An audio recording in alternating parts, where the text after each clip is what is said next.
Two wild Yinzers kicking through the door, loud like a jag-off at a pins game fight. Brace yourself, this ride ain't polite. Two Dum Yinzers, loud and proud, heads in the clouds, voices in the crowd. Chaos brewing, they don't play nice. Hold on to your iron and grab your prime anti-slice.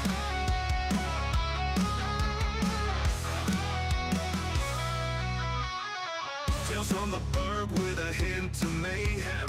Pierogi powered, nothing can constrain them. Knocking back stories like an icy cold brew. You never know what these two might spew.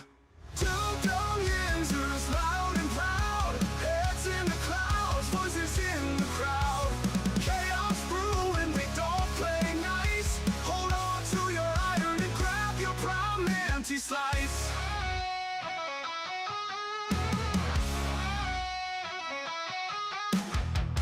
From the burg with a hint of mayhem. Pierogi powered, nothing can constrain them.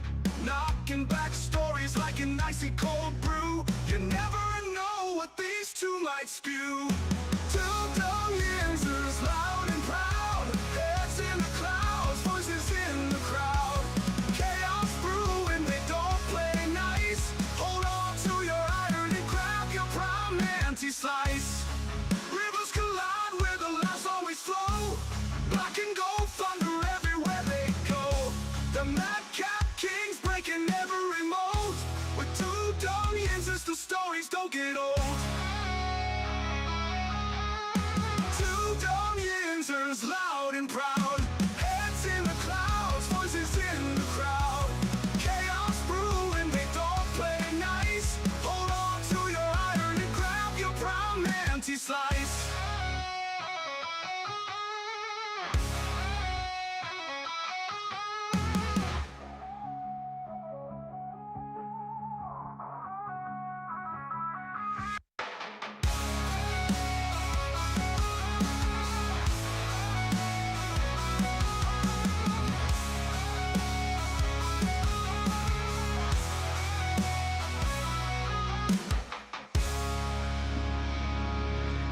Stinks like ass, but I'll sure miss her. Welcome back to the show, everybody. Yeah, welcome back to the Two Dum Yinzers. It's episode 998. Two Dum Yinzers, welcome back. Glad to see everybody today. It is three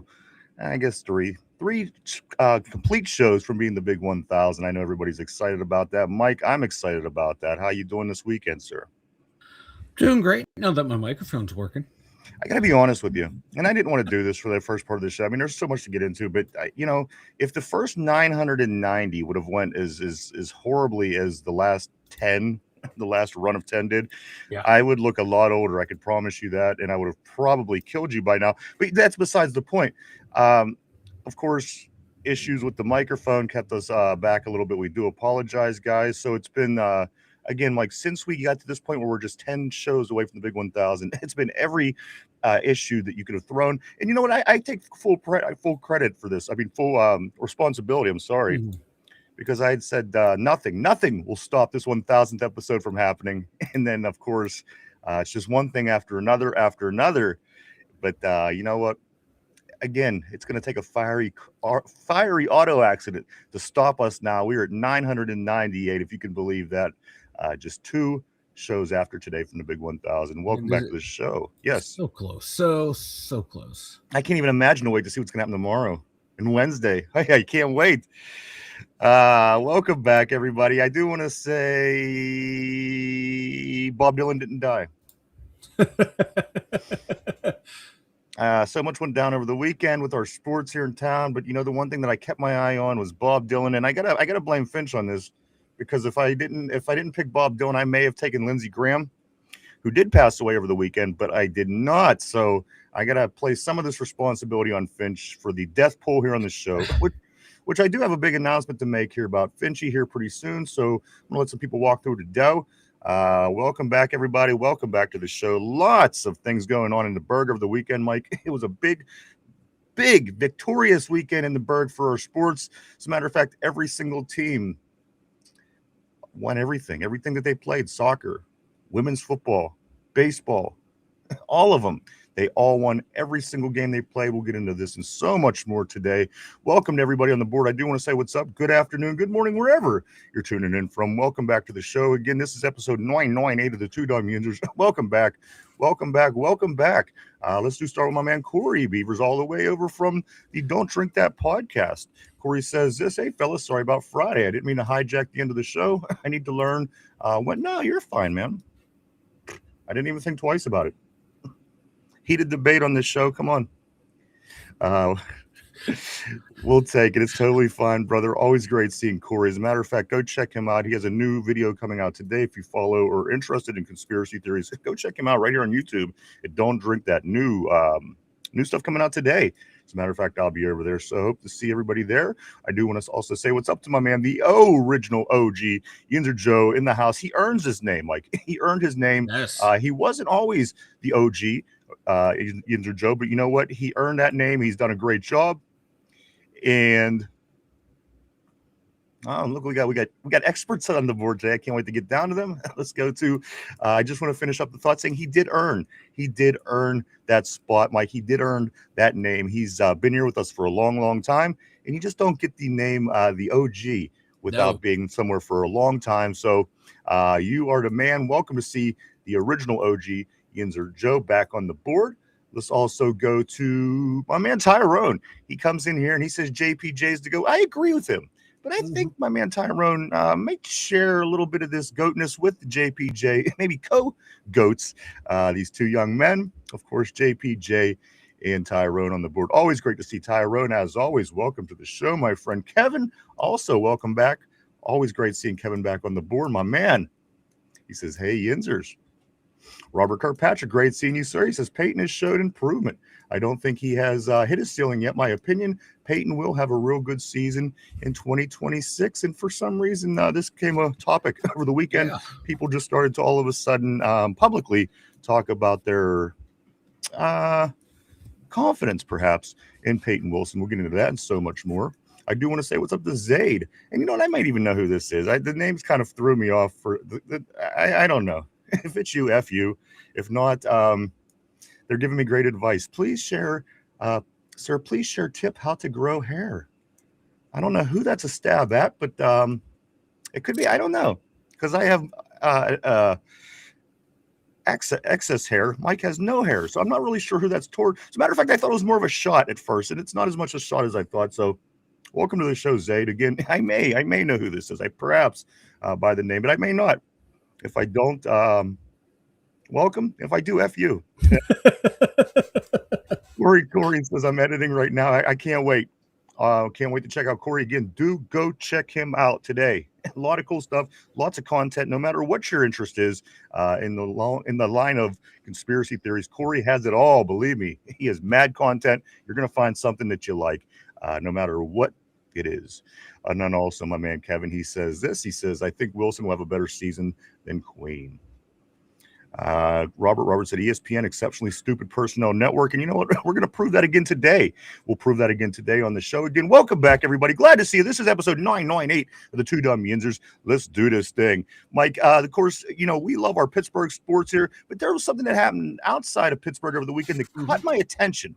Oh. Now, listen, I don't have any interest. I have minimal interest in these fights. Listen, I have no problem. I have nothing against them with these UFC fights. As a matter of fact, I think they're kind of cool. I just don't have the attention span to add another sport to my repertoire. I just don't. So something happened, Mike. UFC fight went down. Conor McGregor, all these names. I mean, I know all these names. But the one thing that caught my attention, high over everything else, was Sophie Cunningham was a card girl. One of the ring girls that walks out with the card. And you know what? I'll take that any day of the week. Sophie Cunningham, Mike, steals the show at the big fight on Saturday night. I as soon as I saw her on the screen when I was scrolling through Twitter, I knew you would have to talk about it. I knew that's probably all you watched all weekend long. I didn't outside even of like the passion in the bucket was just Sophie. I did not even realize there was a fight happening, but yes, I did pay special attention to Sophie Cunningham. Of course, she was a ring girl, and then of course she played yesterday in a game, and I did catch that as well. But that's for a different day. I do want to say also, Tyrone says, give Wilson the green dot. Tyrone also says this, oh, Lord, don't remind me my favorite fighter and Connor, an idiot. I wish I knew more about what you're. I do. I'm just ignorant. Please accept my ignorance. I wish I knew more about that. I like I said, I just don't have the capacity to take in a whole nother sport. I just don't, Mike. I just don't. I'm very shallow. I'm very shallow in the brain. Like I have my sports, like the main sports that I watch, and a couple offshoots that I'll follow along with. But outside of that, like I have no interest in MMA. Like I don't even follow boxing anymore. I used to love boxing. It doesn't appeal to me anymore. I know it's taxing. I mean, well, the thing is, you want to learn everything about it as much as you can, and that's my problem. When you get into something, you want to learn it. And again, once you get too many plates on the table, your belly or your brain starts to get full. But again, I don't doubt it's a lot of fun. I know that a lot of people love it. So, I mean, again, I appreciate it. I respect it. And at the end of the day, I just don't know much about it, but I am man enough to admit it. Tyrone says this. He says, Connor ran out, tried to do a stupid kick and hurt himself. Fight lasted 69. At least it was 69 seconds. Nice. Mike, some stories, though, right here in town. And then we're going to get exclusively into Pittsburgh Steeler talk because, why? Because, Mike, 2 weeks from now, we are going to be getting ready to break into camp this week, if it was 2 weeks from now. In 1 month from today, we are going to be playing a football game against the Green Bay Packers. 1 month from today. In like 62 days from right now, that is Tunch-Ilkin days from right now, yes. The Pittsburgh Steelers will be kicking off against the Atlanta Falcons here in Pittsburgh, Acrisure Stadium, to kick off the 2026 campaign. So much stuff to get into. Let me grab a couple more messages. I missed Mikey. I'm sorry. Mikey, Mimi, one, I do want to say hello. Welcome to you. Welcome to the show. Glad to have you here. Welcome to the terrible board, Mikey. So let me get into a few of these things in Pittsburgh that I've been going on about until we get started. Guys, again, lots of Steelers today. Don't go anywhere. Mike, first off, I'm going to talk about the important thing to me. The Pittsburgh Passion, our women's football team, a big game on Saturday night against heated rival DC Divas. Mike, the only loss we had all year was one of the 2 matches against DC during the regular season. They beat us by 4. In the game we beat them on a game-winning field goal with as time ran out in their stadium. So you knew this was going to be close. And did I mention last year they split during the season and also played DC in the playoffs last year? However, lost that game. DC went on to lose the championship. This year, a little bit different. I do want to say what's up to Talon. Welcome, Talon Moodley on the board. What's up, bro? Great to have you on the show. Welcome. Great to see you here, my man. Or woman. I'm sorry, whatever it is. I do apologize. Guys, I do want to say, yes, let's go back to the Passion here real quick, Mike. The Pittsburgh Passion, they go at home. They play them at home. DC Divas travels here for the third match of the season, Mike. Third. We beat the Mile High Blaze last week. We had DC this week for a chance to go on to Canton to go to the Hall of Fame stadium to play in the championship game in the Pittsburgh Passion. Get it done in Pittsburgh Passion style, Pittsburgh Passion fashion, if you will. The Pittsburgh Passion beats the DC Divas this time 35-23. Up and down, don't get me wrong, it wasn't a 12-point game all game. It was up, down, switching the leads. Great game as always between these two clubs. But the Pittsburgh Passion win it, Mike. Makai Chavez, just with us last week on the show, the MVP quarterback of the Passion, leads the ladies back to the championship, Mike, as they are number 1 in the country, and they'll be taking on the Minnesota Vixen. The Minnesota Vixen is who they'll be facing, and Minnesota beat Salt Lake City. These are 2 good teams from the West. It's all coming together, Mike, at Hall of Fame Stadium. The Pittsburgh Passion, the Minnesota Vixen, July 25th. So 2 weeks from this just past weekend will be the championship game for the ladies, which leads right into camp week. It couldn't be better as this offseason has been for us all off season, Mike, giving us plenty of content, plenty of material, plenty of things to talk about here on the show. Fantastic times in the Burgh. Mike, you couldn't pick a better time to be a Pittsburgher. Right now, everything is good. Go Passion. Very excited for the ladies, Mike. They are going back to Canton for that championship game. Makai Chavez and company win the big game. Yeah, one more to go. I'm confident that they will go in there and handle business. The how focused they were, and particularly Makai last week when she was on the show. I don't think they're going to look past this as like, oh, hey, we beat DC. We're Right. already champs. It's going to be a cakewalk. I I think I think they're to go in there, handle business, and bring a championship back to Pittsburgh.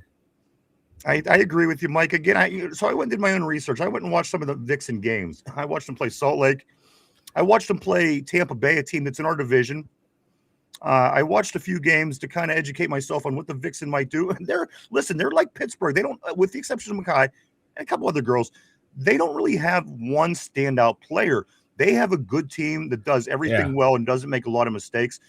This should be a classic game. I cannot wait. Mike, less than 2 weeks, our ladies going up to get that title, bring it back to Pittsburgh where it belongs. They're looking for their fourth national title in the WFA all-time. Good luck to you. I think they're going to get it done. I hope to see Makai, possibly other teammates. In the meantime, we'll continue to work on that, guys. But that is also the big news here. And finally, last thing we got to get into, Mike, before we get into our Steeler talk, is this. Pittsburgh Pirates, 3 games left till the All-Star break. The first place Brewers come to town. This can't be good. The Brewers don't ever lose. Well, the Pittsburgh Pirates go and outscore the Brewers 24-13 this weekend while sweeping the first place Brewers and putting themselves, Mike, to be only 2 games out of a wild card spot at the playoff at the All-Star break. Mike, 2 games out of the wild card spot, over 500 at the All-Star break. And get this, the highest scoring offense in the majors. Nobody scored more runs than the Pittsburgh Pirates have this year. If only we had some relievers to come in and lock down the 7th and 8th innings for us. You know what? We would be arguably the best team in baseball. And this is without some key guys, man. We got key players hurt, and the offense is still going. Yeah. Pitching. And it was all fun and games when they were giving away guys like Chapman and Bednar willy-nilly. Like, you know what, this is fun. Now you're seeing where that runs into a problem. Yes, they had downs, but you know what? If you're looking for a guy that has all ups, good luck finding them. And then what? You're going to replace those guys with the guys you have now. So again, mission failed. Get out there, get your relievers. You got to get your relievers before we get on the second run, Mike. All-Star break today. Starts in majors. We have the home run derby tonight. I love the home run derby, as I like the slam dunk contest, as I like all the specialties in the All-Star weekends. Tonight, the All-Star week starts in the majors. Home run derby contest tonight. All-Star game tomorrow. They'll be off a couple days, and then back Friday to take on Derpy's Cleveland Guardians, Mike. The Cleveland Guardians, get this, we have 131 more runs than the Cleveland Guardians, the Pittsburgh Pirates. Let me mention that again. And let me say to you this. The Cleveland Guardians are 1 game better than we are. 1 game. We're 50-47. They're 51-46. And we have 131 more runs scored than Cleveland. Damn. We're just hitting the cover off the ball this year. It's something else. Mike, it's the best offense we've ever had. And we've been through eras with Willie and Barry and Bobby and Roberto. This is the highest scoring offense, the most highest octane offense in the Pirates history, in their long history, Mike, almost, I don't know, 140 years, something like this.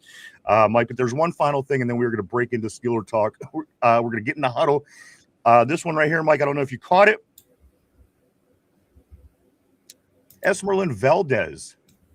They had a doubleheader on Saturday because the game Friday night got rained out. Mike, he had 3 home runs that day, 2 in the first game, 1 in the second game. But get the statistic.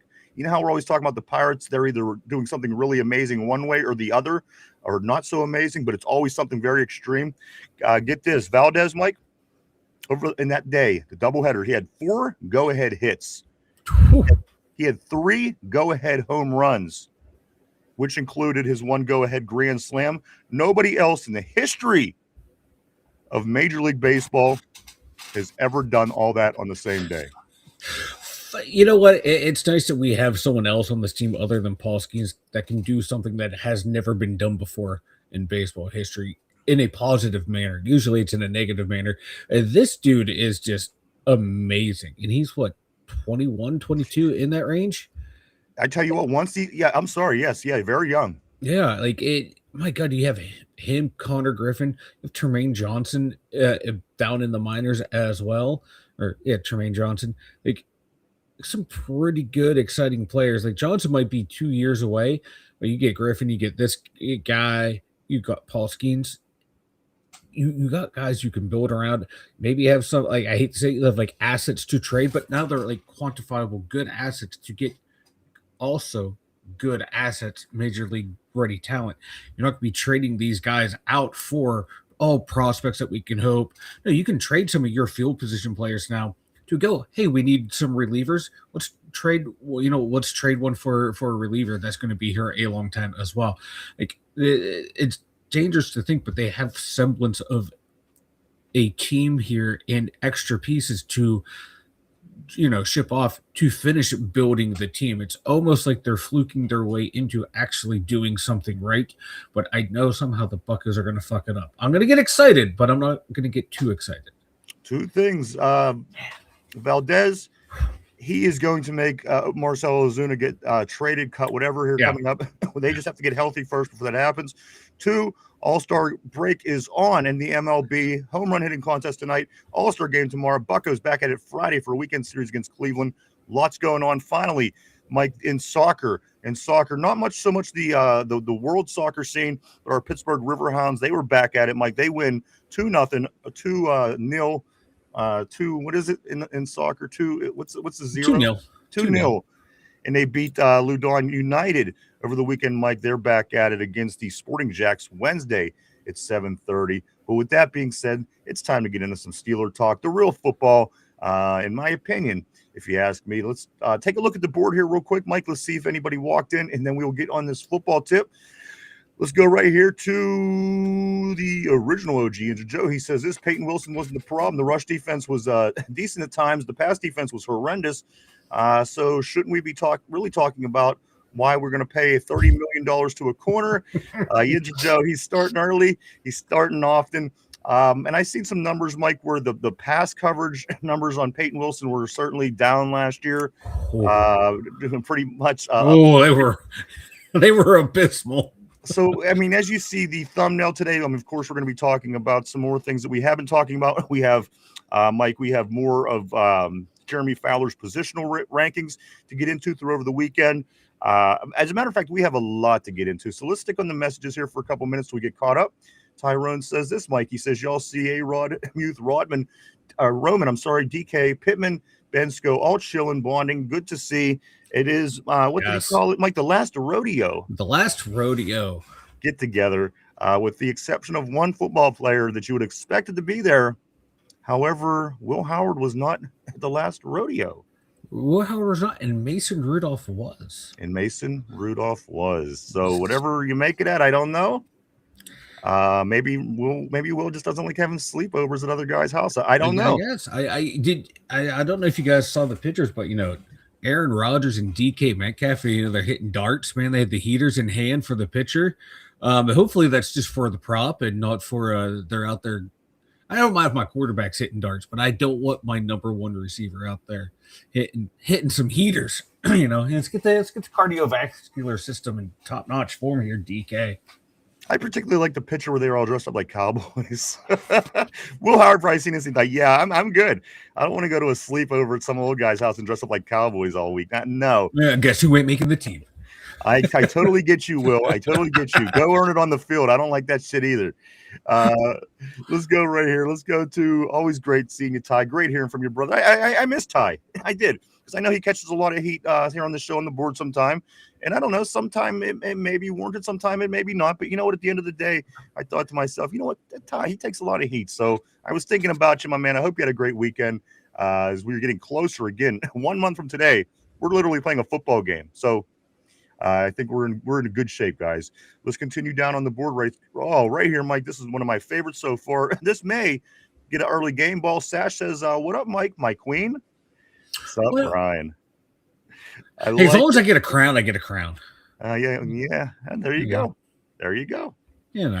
Always great seeing Sash on the board all the way from Switzerland, my man. What did I see over the weekend? I seen something about Switzerland. It might have been about the weather or something over there. I don't know.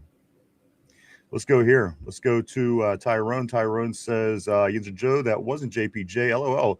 He allowed 500 yards in 15 games. LOL. Y means Slay and the other side, you meant LOL. It feels like you don't watch the games. I can tell too. I'm starting to think that Yinzer Joe's just having fun messing with Ty at this point. I really do. I really do. But just let it roll off.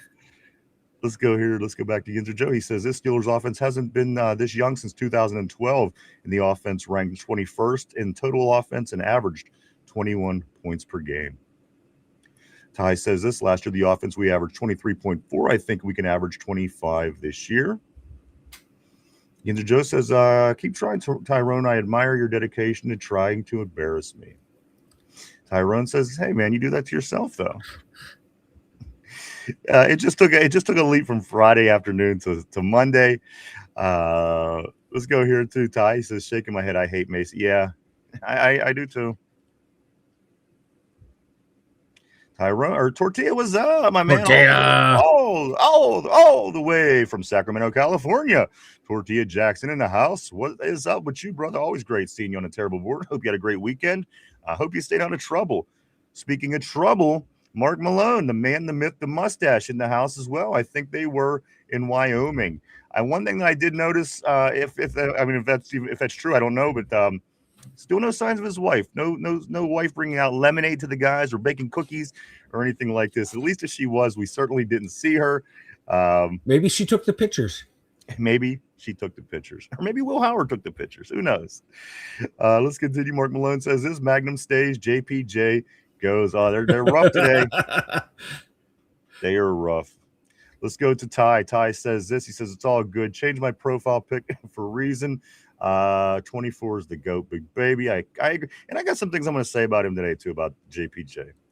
Sosh says this. We got robbed by the refs against Argentina. Dives. Argentina all the way, Sosh. This might cause irreparable harm in our relationship. I doubt that. You're the queen, baby. You're his queen. I doubt anything can mess that up. You were the Swiss queen. I got a crown. That's because you have holes in your head. Let's go to the original OG Yinzer Joe. He says, just keep on trucking and trying, Ty. I believe in you. Sosh says this. That's what you saw, Ryan. Mark Malone says, is that Everett at Tyrone? Ty says this. I like Everett, but he won't start this year. He might battle Echols out. We'll see. Tortilla says, ladies, please. There's enough tortillas for everyone. There's always enough tortilla, baby. Marky says, I don't know, Ty, if they trade JPJ, I could see Everett starting. Sosh says, I was told they were in Montana. Okay. And the thing was, I just didn't know. I saw pictures. I seen them in cowboy outfits. I heard them and I turned the page. That's pretty cool. Good for them. The bonding is good. I joke, I kid, but ultimately I like the guys getting together and creating chemistry amongst one another. Let's go here. Tyrone says this. He says that's the thing. He's not getting traded, so he's not starting. LOL. Follows up by saying, if Lions really need corner, give them Eccles for a fourth. And Sosh says, still recovering. Game was at 3 a.m. for us, and we started drinking at public viewing at like 10 p.m. I was dead yesterday. I'm still recovering. Totally feel you, brother. Glad you're back at it, man. At least you got the strength and the fight to get back at it and continue on. Carry on. Mark Malone, super glad to hear Roman was out there. Absolutely. Again, what do you guys think of Will Howard not being there? Any thoughts on that? Just throwing on the board. What you think, Mike? What's your take on that? I don't know. Don't know how I feel about that, to be honest with you. Like, did he send it out there and, hey, Will couldn't make it? Or it's like, hey, I just, X amount of guys I want to take, and these are the ones I want to take type of thing. Like the perceived start, the obvious starter, and like right now, the current number 2, and then the receiving core. So that's kind of how it looks like, is like, I'm just going to bring the guys that have been here for a while. And I think Jeremy was there as well. He might've been the only rookie there. So I think Tyrone, listen, I don't know. I'm just kind of going, I'm seeing Tyrone. So I heard Bernard was on a family vacation is why he wasn't there. So perhaps he was not. Sauce says this, I think it was a veteran kind of thing. People reading into it too much, no rooks. And you know what? That makes sense as well. Just curious. I don't know. I don't know. And Sauce is confirming that Jeremy was not in the house. Mike, let's do this again. We have a lot to get into. We're going to talk about Payton. We're going to talk a lot about a lot of things actually through the weekend here with our Pittsburgh Steelers, as we are just 1 month away from a preseason football game against Green Bay right here. 1 month from today. Mike, there's no going back now. This thing is in motion. The wheels are turning. Mm-hmm. We are 2 weeks away from camp week. We are 1 month away from preseason football, and we are just 62 days away from the season getting started against the Atlanta Falcons, also right here in Pittsburgh. I can't wait. Yes, Tyler, exactly. Time is flying by. You hit the nail on the head on that one. Yeah, it's who would have thought, when we were struggling through mock drafts that we would be this close to kickoff. It's my God, I remember the 100-day countdown clock that it showed up down at the point. These 100 days from kickoff to now, let's go with 99 days, Levon Kirkland days out. Yeah. You're thinking, oh my God, it's going to be forever. It doesn't seem that far along or far past us. So, yeah, training camp, man, it's going to get here soon. Season's going to start before you even know it. And I agree, Mike. And it's just gone so fast. It was just such an eventful offseason for the Steelers. Yeah. And I like it this way. I got to be honest with you. And, I'd rather focus on all the little dumb things here and there than not have my Steelers. It's just the way I bleed. I don't know. Let's go right back to the board. Tyrone is saying time's flying by. And Sauce says if it wasn't for the World Cup, I would have struggled. And I kind of feel like that with my side Pittsburgh sports. Of course, the Pirates, when winning, are fun. The Pittsburgh passion, always in contention. So, they were a fun part of getting through this off season. But you know what? Staying on top of everything that's going on with the Steelers certainly makes it worthwhile. And again, being an eventful off season, Mike, it certainly made our job easier. We were just able to, it writes itself. The show writes itself literally. So again, at the end of the day, it was a good off season, probably one of our best ever, Mike. As again, we're coming up on episode 1000 on Wednesday. Yeah, this was our best off season. My God, dude, free agency. That was a boom, man, and it flew by so fast for us here on the show. My God, that's just a great period. And then the draft came. That was a fun time as well. We hit some slow parts, but my God, man, it's just gone by so fast. I couldn't agree with you more, brother. The big announcement about Finch, I mentioned at the top of the show. I was waiting for Ty to get in the house because I know Ty's a big Finch guy. Finch, we had a little powwow in the group chat that we have here amongst everybody on the show, and I talked to Finch, and I talked to Derpy, I talked to RB. Chop was a little busy, but three of the guys, Mike, we got to talk a little bit, and Finchy will be here midweek. Finch will be here for the big 1000. He'll be here on Wednesday, Ty.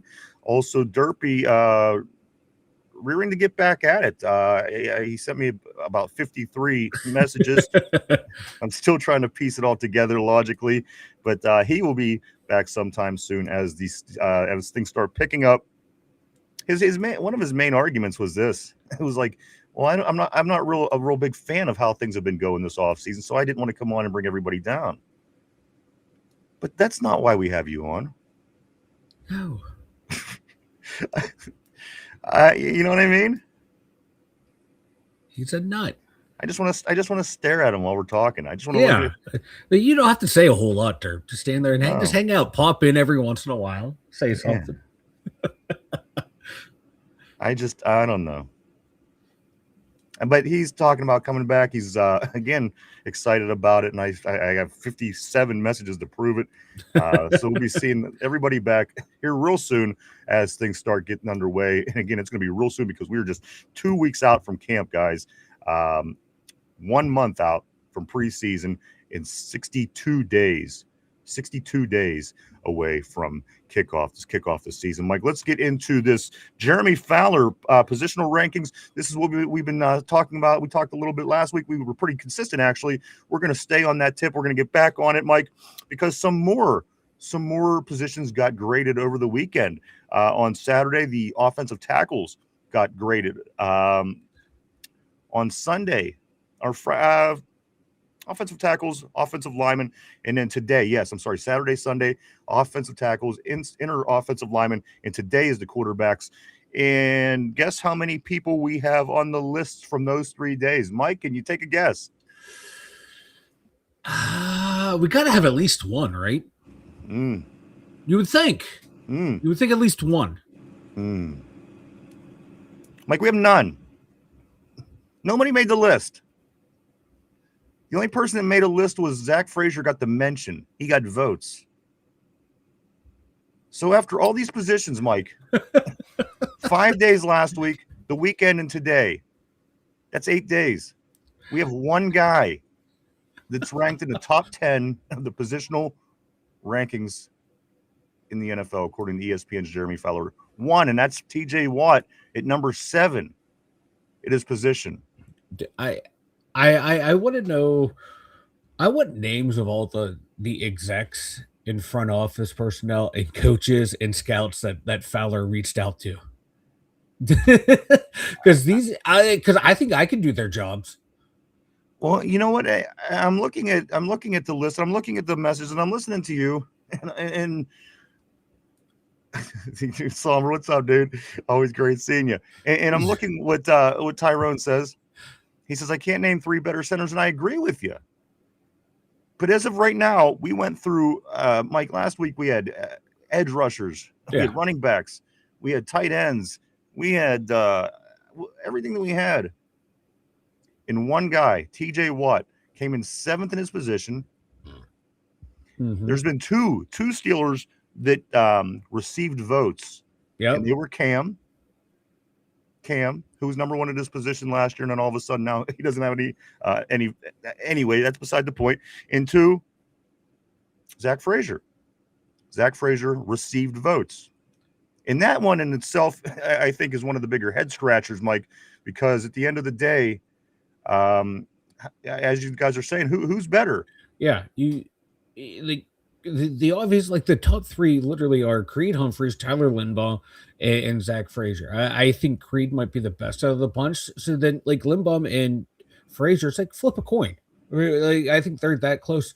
Then after that, the guy they put up there from Miami, like he's never been. You never hear his name mentioned in those top 3 centers in the NFL.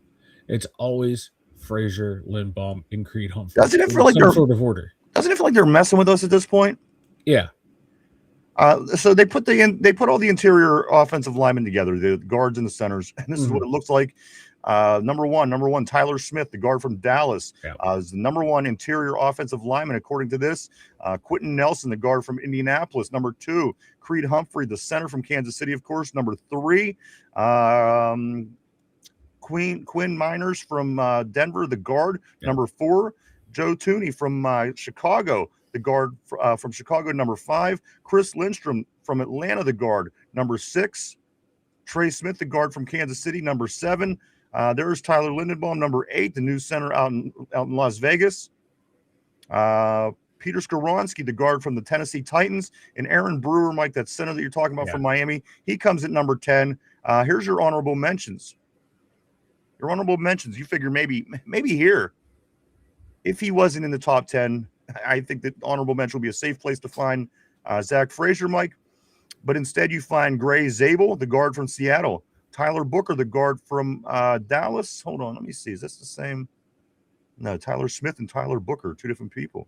Third, Mike, Elgin Jenkins, the center guard from Cleveland. Robert Hunt, the guard from the Carolina Panthers. And some names here, Mike, that also received votes: Landon Dickerson, Zach Frazier, Connor McGovern, Kevin Dotson, Cam Jurgens, Steve Avila, Eric McCoy, and Jonah Jackson. Mike, this is unbelievably what Jeremy Fowler from ESPN thinks about the interior offensive linemen, centers, and guards. I again can't even make sense of it. The only thing I can come up with is they're messing with us. Yeah. Because we're only down to like 3 more days of positions. Yeah. And you're telling me we have one guy that's good enough to make a top 10 list out of the whole entire team? I don't know what to make of it. Yeah. Like I would like in this top 10 list as you're going around, like once you got into like 6, 7 range, it's like okay, Frazier should slot in be anywhere from 6 to 10 Mike, he in should have that list. not been anything. That's Yeah, the thing yeah, is, like, if he didn't make top 10, okay, for whatever reason you have, then he's at least honorable mention. The fact that he's yeah. He's under not, the received votes, right. He's under other centers. Like like like I said, like this couches, coaches, scouts, front office personnel, feeding this, information to Fowler, like, hey, this is where we perceive people. If this is what the front offices are seeing, no wonder some of these teams are fucking god awful. yeah. Like, a lot of like those guys that are on the list, they're damn good players. But to say Aaron Brewer's better than Zach Frazier, Yeah, right. that one to me, that's where like the other guys you can make arguments for, but Brewer above Zach Frazier, that is the ultimate head scratcher of all head scratchers. Like, this is nuts that he is not on this list. Like, Now, don't he get was me playing wrong. at an all-pro level last year, and this is what we get. And don't get me wrong, I love the underdog rule. Yeah, I love coming in being under the radar, because here's the thing: if everybody thinks we suck, then you know what? You're going to be be in for a big surprise on Sunday afternoons, and I'm fine with that. Let's get back to the board here. Let's see what some people were saying, Mike, about this topic, and we're going to talk about the quarterbacks also that were on this list, and so much more today. You're not going to want to go anywhere. Lots of stuff to get into. Let's go to right here. Tyrone, let's go, baby. Tortilla says this. He says Derpy is the biggest fan. Literally is the biggest fan. Let's go here too, Ty. He says this, big fan, not surprised. He's always negative. Yeah, right. mm-hmm. Let's go to Tyrone. He says, what the hell does he not like? I can't wait either. Maybe we get a limo to roll the diva in. We'll be able to talk to her. Maybe, I don't know. He's gonna come in on a hot air balloon like AB did. Yeah. I want to see how he shows up at camp, like how the players show up at camp. What does Derpy show up wearing? Let's go to Tyrone. Tyrone says, bro, I knew that was coming. Tyrone says, you can't name me 3 better centers than Frazier. And I'm confused as a Steeler fan, because every week I watch the games and I hear Zach Frazier, one of the top centers in Major League or in National Football League. Cam Hayward, one of the top defensive tackles in the National Football League, one of the best defensive players, I'm told. Yeah. I just don't understand why aren't pieces coming together? What is wrong with this puzzle? What pieces are missing at the end of the day? Because Mike, nobody's making these lists. And again, I don't necessarily hate it. Yeah. Again, like I said, I like the underdog role, and I will continue to. I always have. But it's just something doesn't really make much sense, and I'm just trying to piece together. Yeah. And here's the thing: if it's biased, whatever. I mean, there's a lot of people, and as you talked about the executives and coaches and assisting, I mean, that's a lot of different people to all have a bias. Again, I'm just like everybody else. I'm scratching my head. Yeah, trying to understand. Yeah, and a lot of the people that that talk up like Cam and TJ and Zach Frazier, they're all like former players on these pregame shows. During the show, the color guy's usually a former player talking about how they're the best in the football. So it's not like they're just some guy off the street saying this or some local reporter. Right. These are actual former pros or guys who've been covering the game for a long, long time, who've seen it all and have a wealth of knowledge. But then you get these scouts and execs. You're like, yeah, I can see why your team sucks. Like, you're literally like, I can see why some teams are consistently in the bottom of the NFL and others are, always towards the top. It's the talent disparity, not only in the rosters, but in the front office as well. I'd like to see a breakdown of who voted for what. Mm-hmm. Because here's the thing. I mean, nobody's voted any of these guys, it's interesting, absolutely interesting, and I'm just kind of scratching my head. Let's move along on the board, though. Let's go to Somber. He says, we don't care. Tomlin, let's continue right here. I do want to say what's up to Somber all the way from Los Angeles, California. Always great seeing you, brother. Welcome back to the show. India, that's right. Not India. Tortilla. Not India. Mark Malone says, the Watt man cannot be denied. The Watt man cannot be denied. Tyrone says, love TJ, but the dude that had off year, only one to make it. Yeah, right? Cam should be up there. Mark Malone says. Tyrone says JPJ, Frazier, Cam, TJ all should have made it. Some disrespect. Shaking my head. Disrespect. Yinzer Joe says this. I want to know how this defense recovers this season. Can't depend on JPJ, especially if the refs actually start calling his penalties again. Let's go to Ty. He says, you mad he only had 5? I do want to say what's up to Sick Jones back on the board. Welcome to the show. He says this. What's up, guys? I'm taking the family to Pittsburgh for our first Pittsburgh home game. It's November 1st against the Shit State. That's awesome, dude. We welcome you. I hope you have the greatest trip ever. I'm sure you're going to have a blast. And if you don't mind me asking, where are you guys coming in from? Let me jump down here to Sosh because I see Sick also has more messages. Sosh says this. Jenkins is where I draw the line. I'm okay with the top 10 list, honestly, but he should have been honorable for it's insane that he's not, you know. Like, what are we missing? Something is off here. Like I said, I like to see how these guys voted. I want to see who voted for what. Let's get back to Sick. Sick says this. He says, where would I find the best tailgating before the game? I'm going to be honest with you, Sick. Get closer. Listen, if you park 10 miles away and you have to walk, or you catch a rickshaw, whatever you do, the closer you get to the stadium, you're not going to be able to miss a tailgate for nothing. There's a bazillion people. They're all concentrated. The closer you get to the stadium, probably back till Gold Lot. The Gold Lot. You're not going to miss it. You get there, just to head in the direction of the stadium. You'll find a tailgate real fast. But if you're specifically looking for our favorite, Gold Lot 2, you might find us, Mike and I, at Gold Lot 2, and also with the good folks from Duquesne Pilsner, with beer readily available and flowing. So come check us out. If not, as I said, you're not going to be able to miss the tailgate. It's going to be big. It's going to be very excitable, very energetic. And again, just move your way toward the stadium and you will have no problem. And everyone is really friendly in Pittsburgh when it comes to tailgating. People enjoy each other. They enjoy other people who love their team.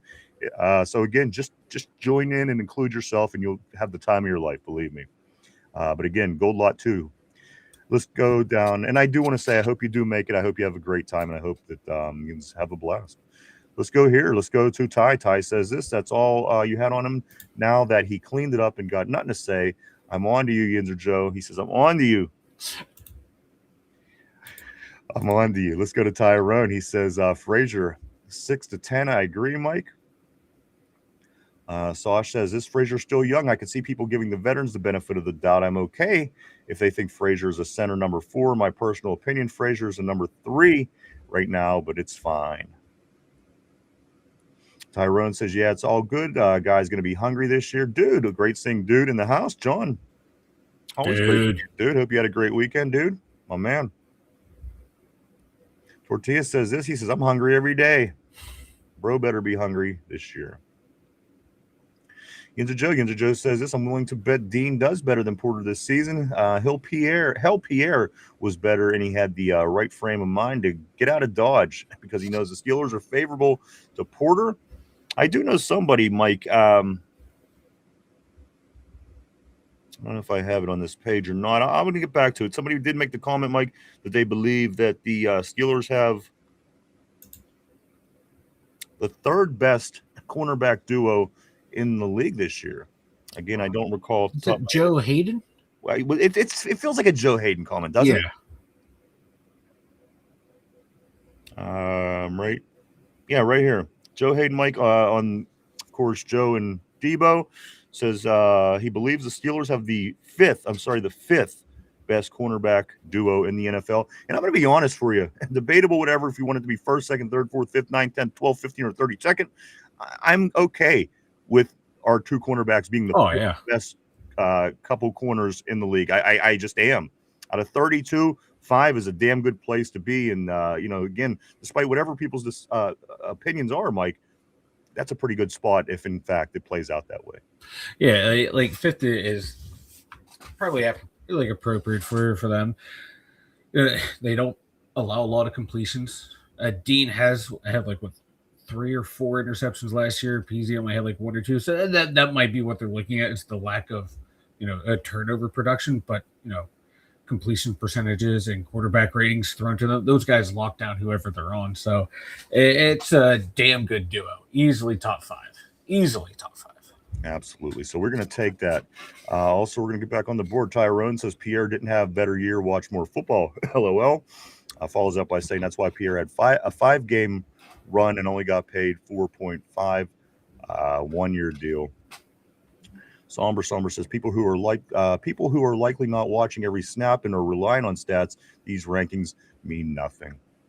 Tyrone said last time I checked, JPJ ranked 1 and 2 in most stats. Pierre not so much. That's true.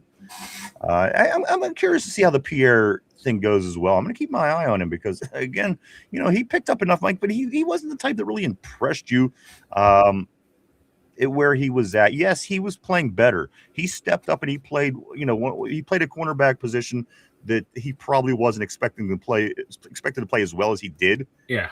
But at the end of the day, he's going to be interesting to watch. Let's see if he's that guy. Let's see if he turns into, somebody's corner along the way. Again, it could go either way, but I wasn't thrilled with his skill set. Again, he kind of played up, in my opinion. Yeah, last year was his best year in the league. I forget the DB's coach, but yeah, that DB coach unlocked a new level in Pierre and Porter last year, and Pierre was smart to follow him to Detroit because that's the best ball he played. But most of it came in the second half of the season. He got better as the season went on, but that was still his best year ever. That might be peak James Pierre. It's going to be fun to watch him. And again, he makes the big interception against Lamar Jackson in that Ravens game, and that helps seal the deal in a sense. So it's going to be interesting. Again, I'm not real sure what to make. Let's go here. Tyrone says, I agree. Somber. He agrees with Somber's last comment. Right here, Sauce says, this, in my opinion, the outrageous one is Cam Hayward and JPJ. Frazier's fine, but seeing those honorable mentions, this ain't okay.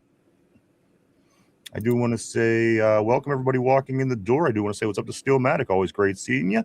Also, I do want to say what's up to somebody else. I'm sorry. I will get to it in just a second here. Let's go to Joey says Pierre the GOAT. Mark Malone, Pierre the GOAT. Mark Malone says this JPJ is going to have a major pressure on him for the first time in his career this year. Sick Jones. Okay. Oh, man, that's awesome. That's a trip. We were coming from Washington State. That's awesome. Flying, I hope. And I just know a guy that got stuck in Las Vegas on 9/11, and that's Las Vegas. I mean, it's a little closer, I think, than Washington, and it took him 3 days to get across the country to get home because he was not getting on an airplane. He was in Vegas when it happened, and he just said, "I'm not getting on a plane to go home, so we're going to drive in 3 days across the country." Let's go to Tyrone. That's awesome, Sick. I hope you're safe. Hope you have safe travels, my friend. Tyrone says Pierre, a PQ guy, half his career. Tortilla says this. Mark Malone has JPJ poster next to his Arnold Palmer poster. Mark Malone says, I don't think they pay him this year. Tyrone says, Mark, he's always had pressure on him. LOL. Mark Malone says, no, Ty Tomlin's D always had someone running free. Still loyal. That's who I also want to welcome into the door today. Welcome to the show, Steele. Always great seeing you, brother. From North Carolina, Steele says this. Explain what that means, Mark. Follows it up by saying, I want to see something. Mark Malone says, in other words, other people covered equals more pressure on JPJ. Everybody's tense lately. Everybody's ready for this football season to start. I could feel it in the air, Mike. I could feel it. They need it. It's just, my God, arguing about JPJ. Everybody wants to hit somebody. I can't wait for the camp so we can start hitting people. I can feel everybody wants to hit somebody right now. Let's go right here. Let's go to Ty. He says on the other side, maybe he locks his side up, though. You my effers watch more football. Let's go to Joe. And Joe says this. Now, Porter's first year, he had no pressure. His second year wasn't a gimme either. This is it. And the Steelers don't know how to pay him. If he holds out, I bet he is traded. Let's go to Six. Six says this. He says, that's awesome. We're all super stoked. We're spending the week. They're going to try to fit everything in. That's all. Nice. There's a lot to get into, man. It really is. Pittsburgh is a wonderful city. It truly, honestly is. That's not just me talking. Yeah, you're going to have a blast, dude. Absolutely, man. Let's continue on. Let's go right here to Mark Maloney. He's unproven at this point. He follows it up by saying why he's not in the top 10. Still Loyal says, Mark, you got to be trolling, man. Somber says Dean has been injured every year in some way. I doubt Dean even plays all 17 games. Motherfucker's just saying shit at this point. Tyrone says should be Ward Sauce and DeJean made it. I agree. Sauce has been down. Oh yeah. And listen, I'm just not. You know where I am with DeJean. I mean, he's very talented, but come on, you're talking cornerbacks. I'm just saying without saying. Yeah. And there's talk that they're going to move him to safety already.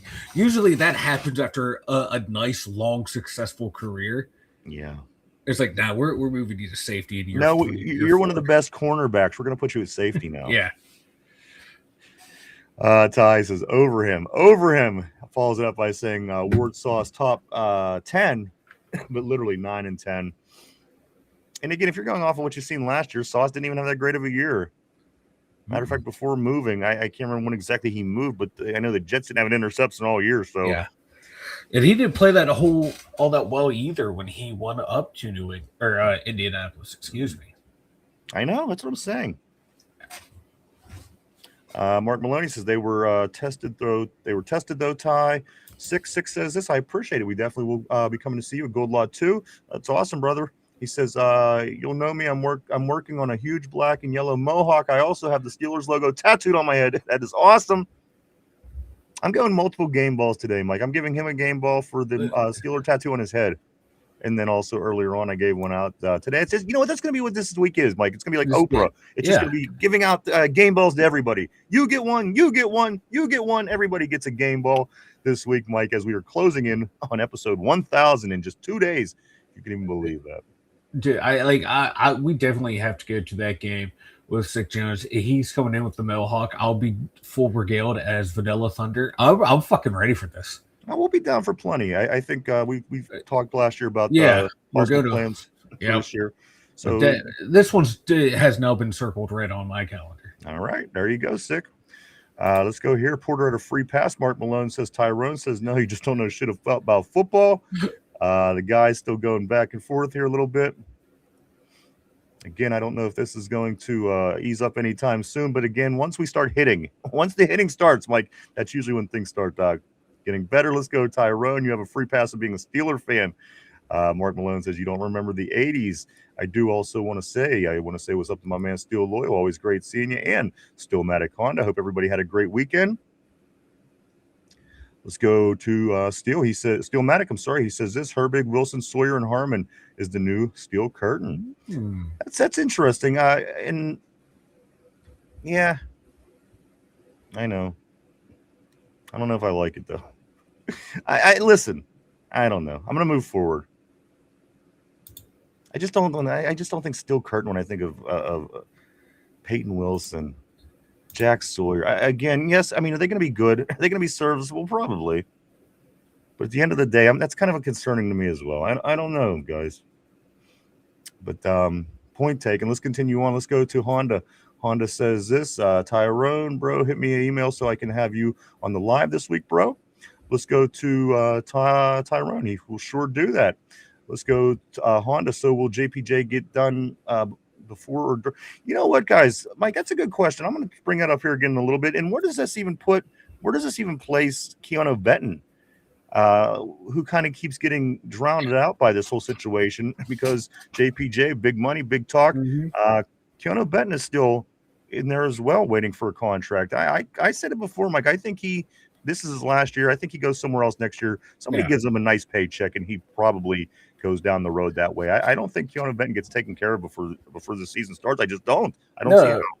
No, neither do I. For me, he's one of those guys that you can replace in the draft and free agency. We have depth behind him. We have starters in front of him. We brought in Dave potentially to take his spot to see if we can push him outside. And guess what? He's going to be behind people. So he's not a starter. He's not a priority right now. He's someone, if you want to take care of, you take care of after the season. You want to get your main guys done.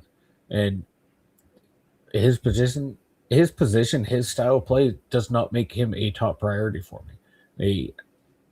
It just doesn't. We've been able to find some pretty good players in the draft in these past four drafts. So I'm okay with letting guys go. This is what you have to do. You can't keep everyone that you develop, unfortunately. You want to keep the guys that are playing at head and shoulders above him, and that's what we have to do. I agree with what Honda and what Mike is saying. Let me get down to it, though. Let's go right here. Hoping before, or I am. I'm hoping before, or I am. I'm hoping before, or I'm not going. Tyrone stroking out over there. Tyrone making his point clear. Let's go to Honda. He says our secondary is going to fold a lot of receivers. Mark Malone says this was Lindsey Graham, a Steeler fan. I don't know, but I know he screwed me on a death poll. I'm really putting it on Finch this weekend because if he wouldn't have had this Bob Dylan going through my head, I might have taken Lindsey Graham.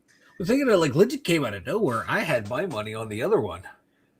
Mitch McConnell. Yeah, who's MIA. And then Lindsey comes up and has to upstage everyone. It's gonna be the next one's gonna be interesting. We're running out of old people, so we are. Dick Van Dyke's 100 and he ain't stopping. I know. That's why I don't pick him anymore. I know him and Mel Brooks. I ain't picking. Yeah, no. They're like on Demolition Man. They're just gonna cryogenically put them guys away and come back whenever they're ready. Let's go to Mark Malone. JPJ contract may have been too much for him. I love South Shore. Honda's saying.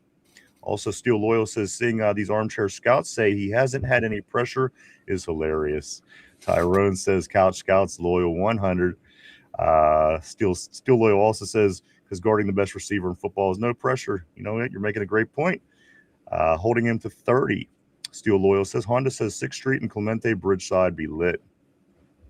Let's go to Tortilla. He says Mark just wants his chicken nuggets.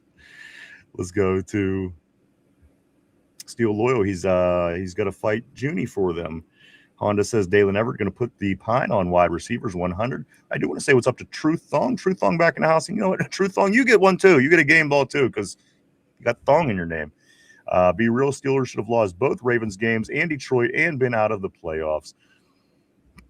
And probably should have maybe won a couple of the games they lost. It pretty much played out to what they were last year. I think you know what?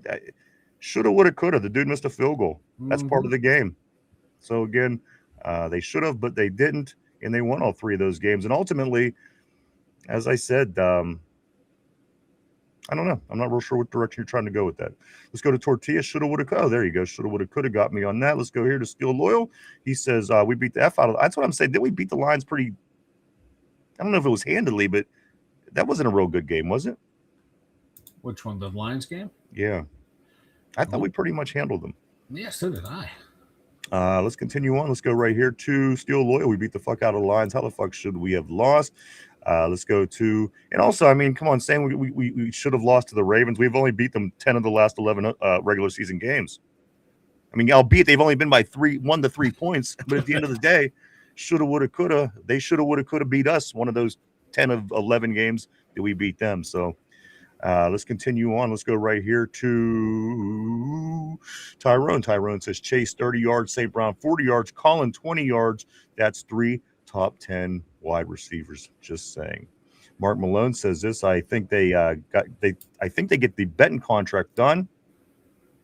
Tortilla says this. He says we also should have gotten Brandon Ayuk. Robert Kirkpatrick, always great seeing you on the terrible board, my man in the house. He says, someone correct me if I'm wrong, but in 2025, JPJ didn't give up a touchdown. You know what? I don't think that this is talked about enough. You have a guy that hasn't given up a touchdown. Listen, I understand interceptions are good. I understand that turnovers are great. But if you have a person that hasn't given up a touchdown in seasons, excuse me if I don't think that that's awesome. Listen, he hasn't given up a touchdown. Penalties went down. His tackling certainly improved, and he hasn't given up a touchdown. What am I missing? At the end of the day, nobody was belly aching about Ike Taylor. That man had two nubs on the end of his arms. We have a shutdown.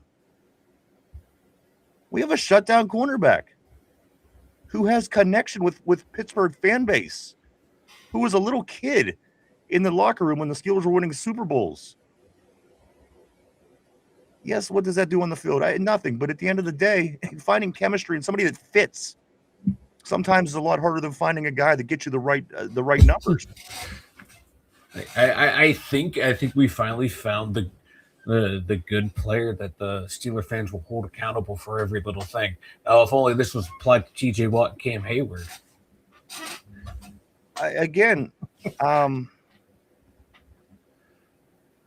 If you would have told me, listen, okay, say we didn't have any cornerbacks and we were looking. Mm-hmm. If you would have told me I had an opportunity to get a guy who wouldn't let up a touchdown in 3 years, you can't tell me we wouldn't be excited about this. Yeah.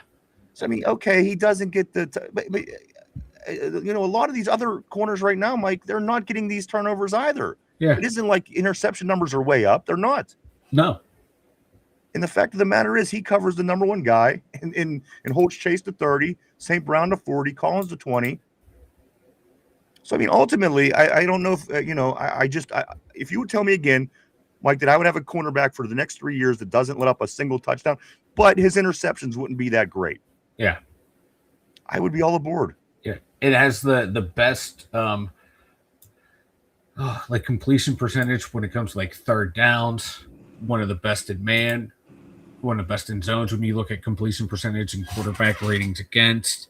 It gives up the least amount of explosive plays.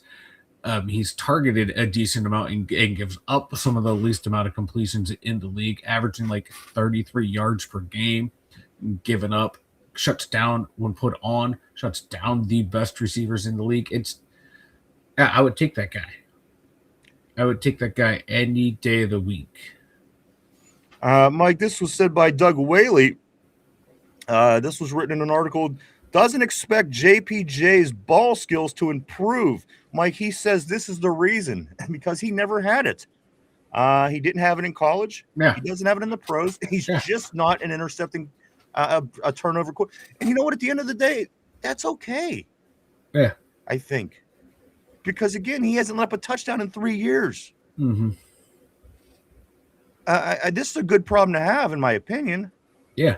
Like, catch rate allowed, he's number 4 in the NFL as being allowing the least amount of catches thrown his way.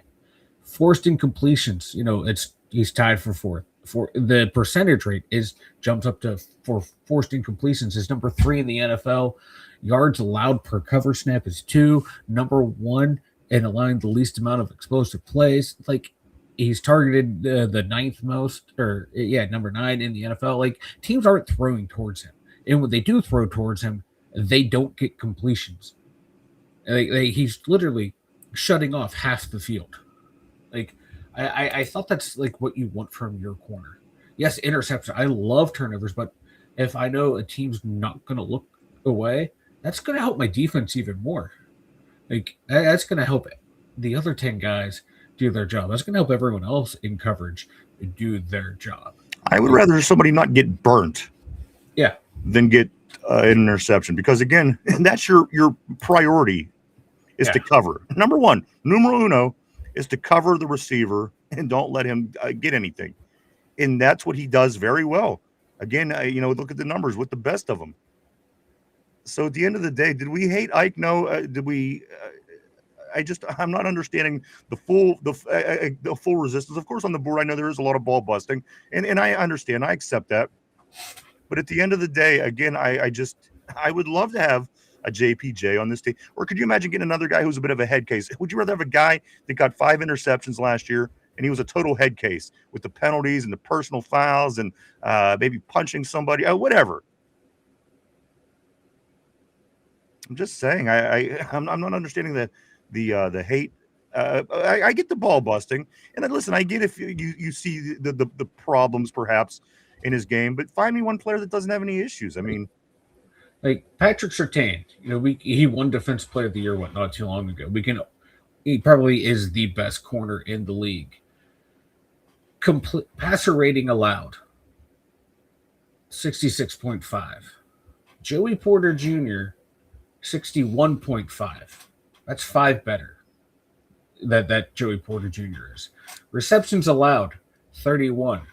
for Surtain. Porter 32. Okay, one more. Interceptions. This is the one we all talk about. He's not getting the ball turned over. Patrick Surtain had 1 pick last year. Last year. Joey Porter Jr. had 1. So what's the big holdup? Joey Porter had 1. Like in the year prior, Patrick Surtain was the defensive player of the year. Yeah. So it isn't like Patrick Surtain is just some guy. Yeah. 1 interception for Surtain, 1 interception for Porter. 1 guy doesn't let up any touchdowns. What's the problem? Yeah, it's I like this is like a guy you want. His production is on par, if not better, than Patrick Surtain. And he has to guard Jamar Chase twice a year. Because once the Steelers actually put him up on Jamar Chase did nothing to us. When we allowed that first game to let Jalen Ramsey play a one-on-one, we realized that didn't work. That's what we put Porter on him, and he did nothing. Like Tyrone said, he shut down Nico Collins, who's a vastly underrated receiver. He shut down Amon-Ra St. Brown, who's arguably a top 4, top 5 receiver in the league. Like, come on, guys, let's be realistic here. Let's take a little break just to kind of clear our heads, Mike. We talked about of course, Jeremy Fowler's positional rankings. We didn't talk about the quarterbacks. Let me just go down through this number. Maybe that'll give the guys time to cool down a little bit. Let's talk about the 10 quarterbacks, Mike. Number 1 on this list, which some may or may not agree with. Mike, I like the guy. You tend to Josh Allen. Josh Allen is number 1 on this ranking list this year. He was number 4 last year. He's number 1 this year. I tend to agree. I think he's one of the better quarterbacks. Kind of in that Dan Marino stage for me, where it's just not getting it done. But I think the guy has all the skill in the world. Let's go to number 2, Patrick Mahomes. Patrick Mahomes, who was out last year, Mike, his lowest ranking in this was 9. Last year, he did rank number 1. This year, coming in at number 2. Real quick, Mahomes, I think that's too high for him. Definitely coming back from that injury. You know what? I agree. Who knows what we'll get, but the guy's always been a winner as long as he's on the field. So again, your concern is valid. Certainly something to pay attention to. But again, the guy's never been on the field and not been successful. Yeah. He's just got an it factor. He just does. I do want to pull away for 1 minute just because we do have a super chat here. Let's go to Tortilla. Tortilla with the super chat. I do want to say thank you for that, sir. Tortilla says this: Artie Burns had 3 interceptions his rookie year. Let's get back to this list here, guys. Let's talk about number 3. Number 3 on this list, Mike, is somebody a lot of people are saying is going to win the Super Bowl this year. Matthew Stafford coming in. Last year's ranking was number 6. Lowest ranking, number 5. Right now, he comes into the season number 3, according to Jeremy Fowler's list. Number 4 on this list, Mike, Joe Burrow. Joe Burrow, number 4. Number 5, Lamar Jackson. Lamar Jackson, number 5. Number 6 on the list, Dak Prescott. Dak Prescott, the 6th best quarterback, according to Jeremy Fowler. Number 7, Justin Herbert. Number 8, Drake May. Number 9, Jared Goff. Number 10, Caleb Williams. Honorable mentions look like this: Sam Darnold, Jaden Daniels, Jordan Love, Brock Purdy, Baker Mayfield, Trevor Lawrence, Jalen Hurts, and also receiving votes, guys, Bo Nix, Daniel Jones, and CJ Stroud. Say what you want about this list, but to say that Daniel Jones has votes and Aaron Rodgers has no votes. Aaron Rodgers took a team that was supposed to finish in last place to the playoffs. Again, I'm not going to cry over spilled milk, Mike, because again, something is obviously off here. But again, Daniel Jones better than Aaron Rodgers according to this list. I can't even believe we're going over this list, but we started it, and you know what? I'm not gonna quit. Exactly. Once the Colts ran into real defenses last year. I forget who they played for us, but you start to see them to get exposed, and then they played us, and then were completely exposed. Then they sucked the rest of the way. He got hurt too. Blah blah blah. But once he had to face real defenses that were able to take away weapons, he didn't know what to do. That's the real Daniel Jones. Sam Darnold not making it, I think is a mistake. I'm not a big Goff guy, never have been. Me neither. If you swap those two, I think that might be a spot on top 10 list. Some of them I might not agree with the actual spots, but for those 10 quarterbacks, I like that list. Like we were able to see what Caleb Williams was able to do in year 2 with a real offensive-minded head coach with an offensive line. He has weapons. That was, I think, top 10 for him is spot on. But how someone like C.J. Stroud received votes? Like, did anyone watch him play last year? Right. I mean, he was god awful last year. He's like about to be one of those guys who hits free agency and teams are like, yeah, we'll take a second chance on him, see if we can get something out of him. But that top 10 list I like. Outside of Goff, I've just never been a Goff guy. I think he's been in some really good situations. And I do want to point out, Mike, it's let me get the number here. Excuse me. The top 10, 1, 2, 3, 4, 5, 6, 7 honorable mentions, and 3 also receive votes. Mike, that's 20 players. Yeah.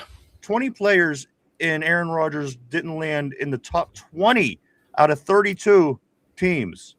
And again, this was a team that was being by experts telling us that they were going to finish in last place in this division last year. He wins the division. Yeah. He gets them to the playoffs. Again, listen, I'm not expecting Aaron Rodgers to get high accolades. I'm really not at this point in his career. But to say he doesn't make the list of the top 20 quarterbacks in the league is insane to me. Yeah, especially he was like, 15 in yards. He was 16th in completion percentage. He was up there in touchdowns, I believe, like top 12, I think. Actually, 13th. Sorry, my apologies, but there are a couple guys tied with other things. So, yeah, he was arguably within the top 10 in touchdowns last year. Like, I get like quarterback rating QBR weren't the best for him. But, you're still sitting there at like 12 to 15 in completion percentage. That's top half quarterback. That should be at least one received vote type thing.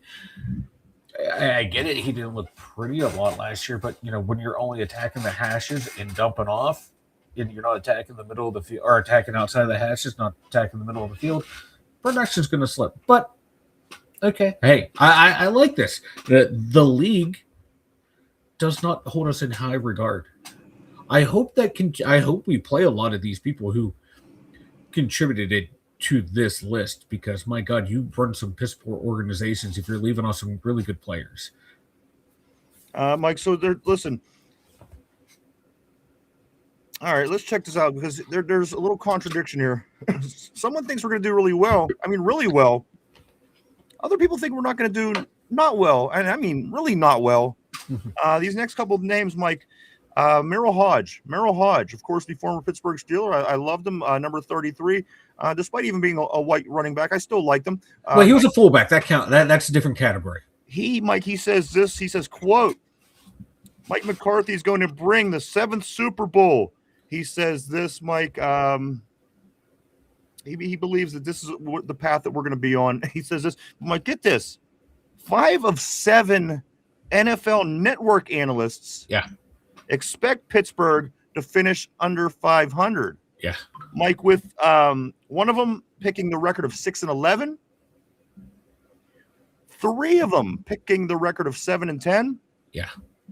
And one of them picking the record of 8-9. Again, are we missing something big here, or is this the matter of that we're just going to be able to be underestimated, be looked over?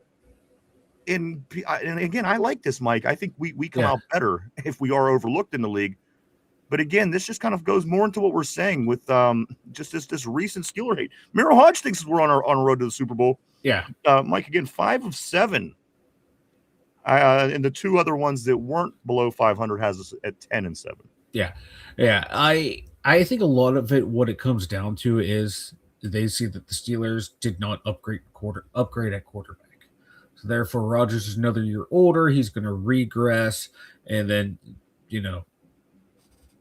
it's going to spoil the team. It has to be in that right there. I have a feeling if we went out and made a splashy move in the draft and picked a quarterback and said we're going to start that one, teams be like, oh yeah, they got a young quarterback that's going to lead them to good things. I just have a feeling that they would, if Aaron Rodgers was not the quarterback of the Pittsburgh Steelers, these records would be, I'm not saying flipped, but we'd be seeing a lot better projections for this team, because it's telling me they're not looking at the roster building that has been done, not just this year, but the previous 4. So you recommend position. Are you suggesting perhaps that if we had Will Howard or Drew Aller, the records would be better? I'm not, maybe like if a Ty Simpson, because he was talked about as an outside first round pick, someone like him, like, oh, you're going to start this rookie who was a darling, rising up the draft boards. You might see some better records, maybe not winning the division, but better records, because he's someone you can grow and teach and learn. And Aaron Rodgers is old and just going to do what Aaron Rodgers wants to do, without looking at the total picture of how this team was built, how the coaching staff was built, not taking that into account. I do want to say what's up to Lindsay. I do see you on the board. I apologize. Just taking my time getting down there. I do see you, sister. Glad to have you here. Always great seeing Lindsay on the terrible board. But again, Mike Mirrell-Hodge, Coach Mack, going to bring the 7th Super Bowl to the Steelers. He says, Mike, they don't have that far to go from glory. So again, some people feeling very bullish. Again, some people feeling very bearish at this point of the season, Mike. But you know what? That's expected. There's nothing about this that surprises you, certainly as a Steeler fan, because, again, it seems to be the same thing every day, every year, year after year after year. And if you would look at those years and go all the way back to the beginning of the Super Bowl era, we have more wins than mostly everybody out of all the teams. So at the end of the day, what's that tell you? The Steelers keep continuing to do what they do. You can't win the Super Bowl every year. We haven't. We're due. We're getting there. Hopefully that does come soon. I do want to say what's up to my man Jamie Carlo on the board. Always great seeing Jamie. Says, yo, yo, yo. I swear to you, we're going to get back to the board here in just one second, Mike, because we do have a lot still to get into. Let's go down here to Tyrone. Tyrone says True Thong. Gave him the clown face. I'm not sure what that was referring to, but I'm sure they both do. Steel Loyal says this. Jalen Warren ran through the Lions like they were kids. Honda says Kiana maybe on the chopping block because we have Sebastian Joseph Day and Derek Harmon. I absolutely, again, maybe you're right. Maybe these are reasons why we're not seeing any kind of pressure or conversations or anything at this point about Keanu Benton. Tyrone Robert, he's never given up a touchdown in 3 years. Tortilla says JPJ gives it up to a guy named Gooner. Let's go right here. Tyrone says this G Honda, he won't get traded, but I don't see an extension. That's kind of where I'm at as well. Vegas, always great seeing Vegas in the house. What's up, dude? All the way from Las Vegas. He says, will his funeral be in the closet? Still Maddox was at Tyrone. I think we may get something solid for him and Alex Highsmith in a package deal. Let's go right here to Robert. Robert says BA is one major head case. No thanks. Of course, Brandon Ayuk, Tyrone Highsmith is getting traded next off season. More than likely something's going to happen with is somebody. You're right. Someone has to. Mark Malone, Nancy Pelosi might not be a bad pick for next. You know how? Yeah, she's not looking. Well, she hasn't looked great since the 60s. But I was about to say, yeah, Nancy got some heavies, some heavies. Let's go here to Ty. Ty says the thing with the picture Ryan, all of the top 10 guys has 1-2 picks to a season. It's called getting not getting tested. And again, 1 or 2 picks. If this is what we're fighting for, I would rather have a guy that doesn't give up a touchdown in 3 years. Yeah. I'm just saying that seems to be that would weigh out for me more if I was a coach. If I had a guy that didn't give up any touchdowns for 3 seasons, or have 2 interceptions instead of, but gave up touchdowns. Yeah. Porter has really strong hands too. Not like when it comes to like catching the ball, but when a receiver does look like they're going to catch it, he has unbelievably long arms and strong hands to where he can rip that ball out. So even if a receiver does get a step on him and they get their hand on the ball, it's not a guaranteed catch.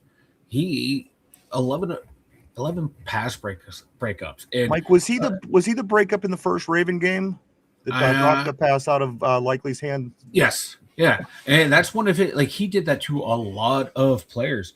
He did it to Nico. He did it to Amon-Ra St. Brown. He did it to Jamar Chase. Those guys they get like half a step on him. They get their hands on the ball, but his arms, he's like Zangief from the original Street Fighter, and he's just punching them out. So like dude is just so good to where even if you think you have him beat, he's going to find a way to win that battle. And if he doesn't knock that ball out, the Baltimore Ravens do, in fact, win that Yeah. first game. And so, I mean, he was the reason that we did win, because the ball was right over the middle of the end, right in the middle of the end zone. Isaiah, not bloody likely. Is what Joey Porter Jr. said, because, again, I could picture it. It was controversial. Could have went either way, but you know what? The way that it went, the official way, and the way that it will always be known, is it was an incomplete pass, and we won that football game. Let's continue forward here a little bit. Let's go to Ty. He says, exactly, motherfuckers, just hate and ride. Yeah. At the end of the day, I think that's what it is a lot of, especially here on the show, especially on the board. I'm willing to accept that. Let's continue here. Vegas. He says, Patrice O'Neal called them out, Ty. It was hilarious. Tortilla says this: I always wondered why Nancy got in office until I saw her milk jugs, and now I understand. Mark Malone, JPJ might not be so shut down if other guys are covered. Let's continue down to Ty. Yes, Ty right here. He says, Marky's lockdown. Maybe you worry about the other side. Steel Loyal said, Mark, that literally makes no sense. And Mark and them going back and forth on the board. You can see that here. I'm going to kind of come down here just a little bit. Tyrone says, yeah, well, I see that. I like Dean. I hope I want nothing more to have two good DBs. And again, you know, even somebody that doesn't give us a lot of good grades, Mike, we still managed to get number 5 in cornerbacks, you know, the 2 cornerbacks that you have starting. So we'll take that. Yeah, we'll take it. We'll certainly take that. Let's continue down here. Let's go Mark Canada. Mark Canada, Tortilla is saying. Let's go. Damn, Mark Canada. Let's see. Ty says, I wait Porter and Dean and motherfuckers wide receivers faces this year. Man press and D line get to the quarterback. Steel Loyal says it's not good enough for some people, I guess. Let me scoot down just a little bit more, guys. And we do have a lot. We have a lot to get into here. I'm just kind of sifting down through the fighting. Let's go right here. Steel Loyal says, bro, I've forgotten more about defense than you'll ever know. Of course, that is to Mark. Steel also says, this Mark, you're in a chat with people that know X's and O's. He says, this BS you make up ain't gonna fly in here. Tyrone says, Mike spitting facts.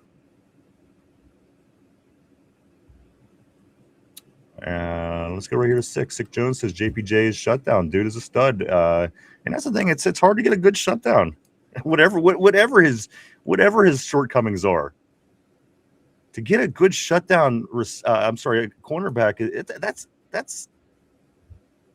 That's like finding a unicorn. Yeah. You know what I mean? You get it. You hold on to that. Again, you're going to give him away for somebody that might get 2 or 3 interceptions, but gives up a handful of touchdowns. You know, get interception because they don't throw his way hard to get something when it ain't there. Tortilla to goat is what Tyrone is saying. And then a couple more messages, Mike. We're going to get into a couple new topics because we have some more very interesting things that I think that you guys are going to want to get into here. Always great seeing Lindsay on the terrible board. Miss Lindsay, hope everything went well for you for this weekend. And I know you have a big month. A lot of birthdays. You're going to be doing some bar crawling. Lots of things coming up down the pike here for Lindsay. Hope everything goes well for your sister. Hope you had a great weekend. Let's go down here to Ty. He says A-Rod top 15. Steel Loyal says A-Rod could have 5,000, 45 and 8, and they still wouldn't acknowledge him. Corey says, sorry, I'm back. I had to get my head back in the game. You're good, brother. Always a strong player on the board, Corey, of course. Mark Malone says they got the cornerbacks right, and that was about it. Lindsay says, I like Goff. She likes Goff for the Lions. Steel Loyal says, I'm pretty good at Goff. Lindsay says that's wild. He didn't make the top 20. That's what I'm saying. Out of everybody, that wasn't the top 10. Okay, top 10, he didn't make it. Okay, honorable mention, he didn't make it. Players receiving votes, he didn't make it. Which is wild. Did nobody from Pittsburgh have a vote? I mean, you think he would have gotten some votes, right? Somebody in Green Bay, perhaps? The fact that he got less than these other guys that just got votes. When Fowler called up Pittsburgh, everyone was out scouting in college, probably. Yeah. Some guy who hates Aaron Rodgers answered to him. No, fuck that guy. Click. It's unbelievable what's going on. But again, it doesn't surprise you. It doesn't surprise us here as Steeler fans. Let's go to Lindsay here. She says, I doubt it. I think they just hate the Steelers. Hey, or not. You know what? I used to think to myself, how goofy of a thing to think that. And I used to think that's just a Pittsburgh mindset. But sometimes it just makes sense. Who am I? Who am I to fight it? Let's go, Mark Malone. He says, Beck. There you go. Beck should be on that list. Corey says this. He says, at Lindsay, similarly to the Steelers, the Lions will never get respect when they earn it because of how the organization destroyed Barry and Megatron's careers. Bodies. Steelers get hate because of Big Ben. Joe, I'm sorry, Jamie. Always great seeing you, sir. Yo. My man. Hope you had a great weekend. Great to see you today. Let's go to Lindsay. Agree. Don't drink that. Six says this. Oh, I know we're going to win 7 this year. No doubt. 100%. I love the way Sick thinks he's going to be coming all the way from Washington State to see a game in November. That's awesome. That is really awesome. Let's grab a couple more here. I want picks, Lindsay says. Tyrone says this. It's hard to get picks when they run 3-yard slants and 1 deep ball all game. Tyrone says, let's talk about how many Clark and Doug are in the other. No, you're right. Talking about dropped interceptions. That Clark, huh? Remember Chucky? Jesus God. Duggar losing that wounded duck in the air in Cleveland. I'm like, what are you? I'm like, oh yeah, this is a pick, baby. And I like Duggar too. I thought there was going to be hope. Yeah, I thought he was going to be good, man. But he's one of those guys. The less is more, and the more playing time he got, he's a backup now in the league. Let's go to Somber. Somber says this. He says, if you think about it, in the past 3 years, did we have an offense that could be trusted with turnovers from the defense? The answer is no, but hopefully that changes. Yep. Time will tell. And I think we were one of the worst in scoring points after a touchdown or after an interception. Tortilla says, let's talk about cheeseburgers. All right. Cheeseburgers. Tyrone says, oh my God, Somber, that is just facts. It's fuck, we couldn't score anyway. Lindsay says, hopefully they get us some. I want picks, just my opinion. You know what, picks are great, absolutely. Let's go right here. Let's go to Tyrone. Hot take time, PZ 3 picks this year. Is that going to be enough, though? If PZ gets 3 picks, aren't people going to be upset that he doesn't get 5? Well, I was going to say, why didn't he get 4? Right. He had, that would tie his career, how many he has in his career. So he would double up his career numbers in one season. I'd take it. Lindsay says, this super hot take laughed my ass off. I hope you're right, Ty. As we all. I mean, come on. As Steeler fans, we all love to see it. Vegas says, why are you so forgetful? Mark says this. MF, get defensive about their JPJ. Laugh my ass off. Sosh says this. I was told Mike was a potential star corner before his injury. Mike, star corner. Star corner might be a stretch. A dominant box safety is where I would put my athletic ability. I took you as the guy that runs up and starts spraying water in everybody's mouth, but that's just me. That's me. Hey, you're helping out the support staff when you've been pulled because your team is so far ahead. But then I didn't finish. But then I remembered you have to run out into the field and then run back, and I was like, "Well, that's not happening." We got segues. We got segues, baby. Let's go right here. Tyrone, he says this. He says, "No, you just say stupid shit, so I gotta put you in your lave." Let's go to Lindsay. Can't wait. Thanks, Ron. That's awesome. I know you got big things this month, as do I. All my birthdays seem to be July as well. Good for you. Hope your kids enjoy everything. Tyrone says this. No, you just say stupid shit, so I got to put you in your place. That's what I thought that was supposed to be. Anyway, that place, Mark Malone says, let's go here. Six says, I'm bringing the weed. You know what? I'm there. Where are we meeting anyway, Sick? I just, this conversation with Sick is just getting better. He says, we'll burn one before the game. I don't just drink. I don't drink, just got my gun right back. Don't want to lose them. Hey, man, I totally understand that. And you know what? I'll be here. I will be here. Let's go down here to Mark Malone. He says this. It was such a bad ball. He couldn't track it. Vegas says, I'll gladly pay you Wednesday for a cheeseburger today. That is Wimpy from Popeye. Of course, I recognize that. Tyrone, he says this, I can't wait. I can't wait to see the battle. I can't wait to see the right side of the offensive line battle. And Sosh says, rate my dinner. And then he says something, and he wants me to read it out loud. Let me give it a shot here. The letters don't even make sense to me. I just want to throw that out there. Zurcher, Geschnitzeltes, mit Rosti. It's a Swiss dish, Mike. Why don't you give it a shot? Zurcher Geschnitzeltes mit Rosti. I don't know what the fuck those words mean. He probably made us say something like, we are the second coming of the Fourth Reich or some shit. Yeah. I just looked it up. It says, it literally says translation. I collect wieners in my butt is what it says. I'm just teasing. It does not, but wouldn't surprise me. Hand John says this, Union Strike Day 19 here. Bunch of clowns. Always great seeing Hand John in the house. Ty, Lindsay, guys, let's get to some other things here, Mike, that I think that people may find interesting as by way of the Jeremy Fowler's positional rankings list, Mike. It continues tomorrow. Let's see where we continue at. Tomorrow will be off-ball linebackers. Wednesday, it'll be wide receivers, and then he wraps up his rankings on Thursday, Mike. That is with safeties. So linebackers, wide receivers, and safeties. Quarterbacks for today. We've seen how that list went. Again, we'll follow this through the middle of the week to see how this turns out. But, guys, do you want how about this? Here's something to make you smile. You want something to make you smile? A lot of these things that are in the offseason, they kind of irritate you. How about this one, Mike?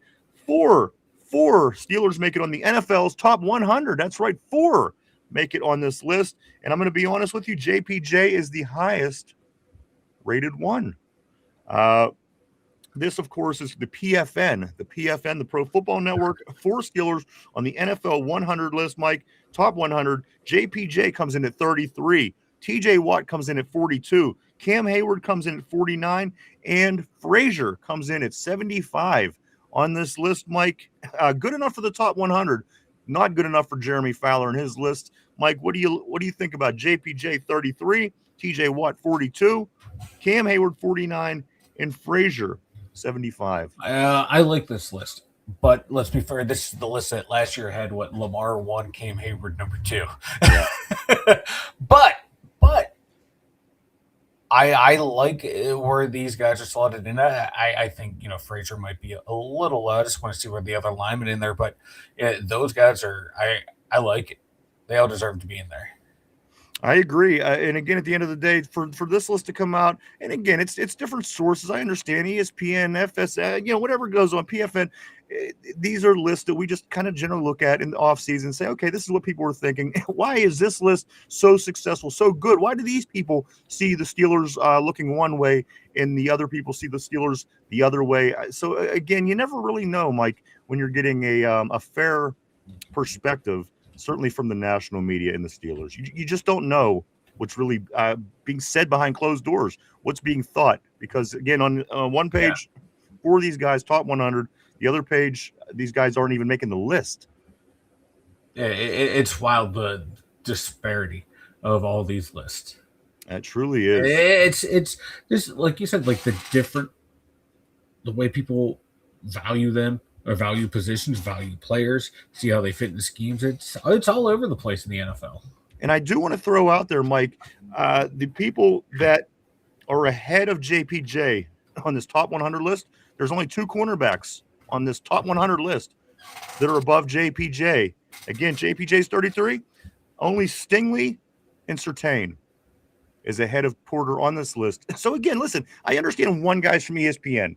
And I understand these guys are from the Pro Football Network. But at the end of the day, is it that big of a difference that one person could say that JPJ doesn't even belong on a list, and another person says that JPJ is the 3rd best with only Surtain and Stingley ahead of him? So this is what I'm saying when you talk about Steelers, national media, people that's outside of Pittsburgh talking. I just tend to think, Mike, that they don't know what the fuck they're talking about sometimes. You might be right. I mean, that's what it seems to come down to, because this doesn't make sense. It doesn't, even like the football media, the very their rankings are all over the place. Then you compare those to the league execs; those are all over the place. Then you compare it to like what you hear the announcers say that are made up of former pros, what they say, and they're all 4 or 5 different rankings. Like there's no real true consensus as to where these players should be. Even like now, the NFL Top 100 comes out that's voted on by the players. People look at that as like, is that just a popularity contest as well? So it's just crazy.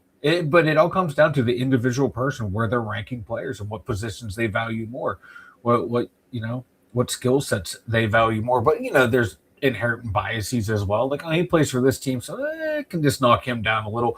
Oh, he plays for this team, I'm going to bump him up some more. They need like an AI that like, and again, I hate this because I don't like taking human Yeah, element out of anything. But at the end of the day, I'd like to have something that's completely fair. yeah, Something that just tells you the way it is, and again, takes statistic, it takes everything, and and gives you an honest, unbiased opinion sometimes, and you yeah. just don't know when you're getting it. You don't know when you're not. So at the end of the day, these are kind of some of the things that we come against, certainly in the off season. But Mike, one list, JPJ is in the top 33 out of everybody. On the other list, he can't even get. See what I'm saying? Yeah, it's crazy. That's what I'm saying, Lindsay. And I think ultimately that's what the world's going to come to, unfortunately. I think at the end of the day, it's probably the best in the law. Enter the law with all of its detail, all of its fine detail into AI, and be fair. It's not going to judge skin. It's not going to judge gender. It's not going to judge, and unfortunately, that's good stuff. But unfortunately, taking the human element out of things, we're going to be controlled by robots. But that's a whole other story for a whole nother day. Feed me my Soylent Green, baby. It's got its pros and cons like everything else. Let's get back to some messages here. We do got a lot more to get into. Let's go here to all right, just past Hand John. We got Sick. I'm going to be yes, absolutely. Sick says I'm going to Gold Gate 2. That's right. You should be able to smell me coming, my man. I'm already smiling. I'm already laughing in preparation. Let's go here to Lindsay. Lindsay says we know DK won't make the list. Let's go here to Corey. Corey says there's too many rage baiters in this chat. It's crazy work. And John says picket lines that do a better job of imitating a camping trip than a strike. Tyrone says let's fucking go 33. And you know what? There you go, man. Top 100, 33. Only 32 players are better than him, according to this. So that's what I'm saying. You always got to consider the source and all the difference. Let's go here to Lindsay. TJ, it's still the best. I'm sick of the sly comments about TJ. Mark Malone says Lunger going to come back with a vengeance. Lindsay says he is Mark. Tyrone said, I know that. Thanks, Ryan. Absolutely, brother. He says this as it should be. I said he should be top 3. Lindsay says everyone has biases, so AI might work. Tyrone says, yeah, top 40 player last season, no doubt. 6 says this, I'm going to settle this. Steelers are the best team. Every other team sucks, assholes. And you know what? I couldn't agree with you more. On a topical layer, I'll take that. Tortilla says nobody is ready for racist robots.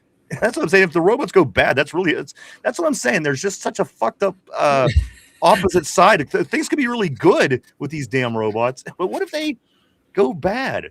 It's all how they're programmed. Well, if they could start forming their own, like if they start constantly improving on themselves and seeing what's wrong with the world and kind of correcting it on their own as they grow. That's what I'm saying. It's tricky, guys. Let's continue on though. But go check out Corey. He has a lot of stuff over on his page regarding this. Let's go to Corey. As a matter of fact, he says at Tortilla, every racist is a robot. Their parents programmed to be that way. Let's go to Hand John. Hand John says this guy got better on the offensive line. Our running back will push, call it, way better wide receiver, defense improvements. So what if the quarterback is the same? Better all over here too. 5 of 7 experts eating Raven pie come December. And again, them damn Ravens, they haven't beat us. They beat us once in the last 11 regular season games. I'm tired of hearing about them. Sometimes you and then they shit the bed in the playoffs. And they're in their team that's Mike. And if you look at the DraftKings odds to go to the Super Bowl, they're like one of the top 3 teams. I shit you not. The Ravens are still top 3. How? This is what I'm saying. Let's go to Tortilla. He says that would make iRobot a different movie. Mark Malone says the data centers of Auschwitz will be no joke. Oh, Jesus Christ. And Honda says, oh no, Skynet 2.0. Let's get into some stuff here, guys. Let's talk about let me see if I can't find it here. This was something said by Ray Fittipaldo here, Mike. Fittipaldo makes this comment. He's not expecting chemistry between Aaron Rodgers and Roman Wilson to be totally different.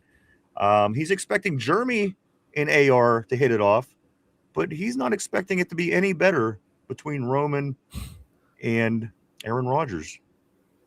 Does this make sense? And why does it? I don't know.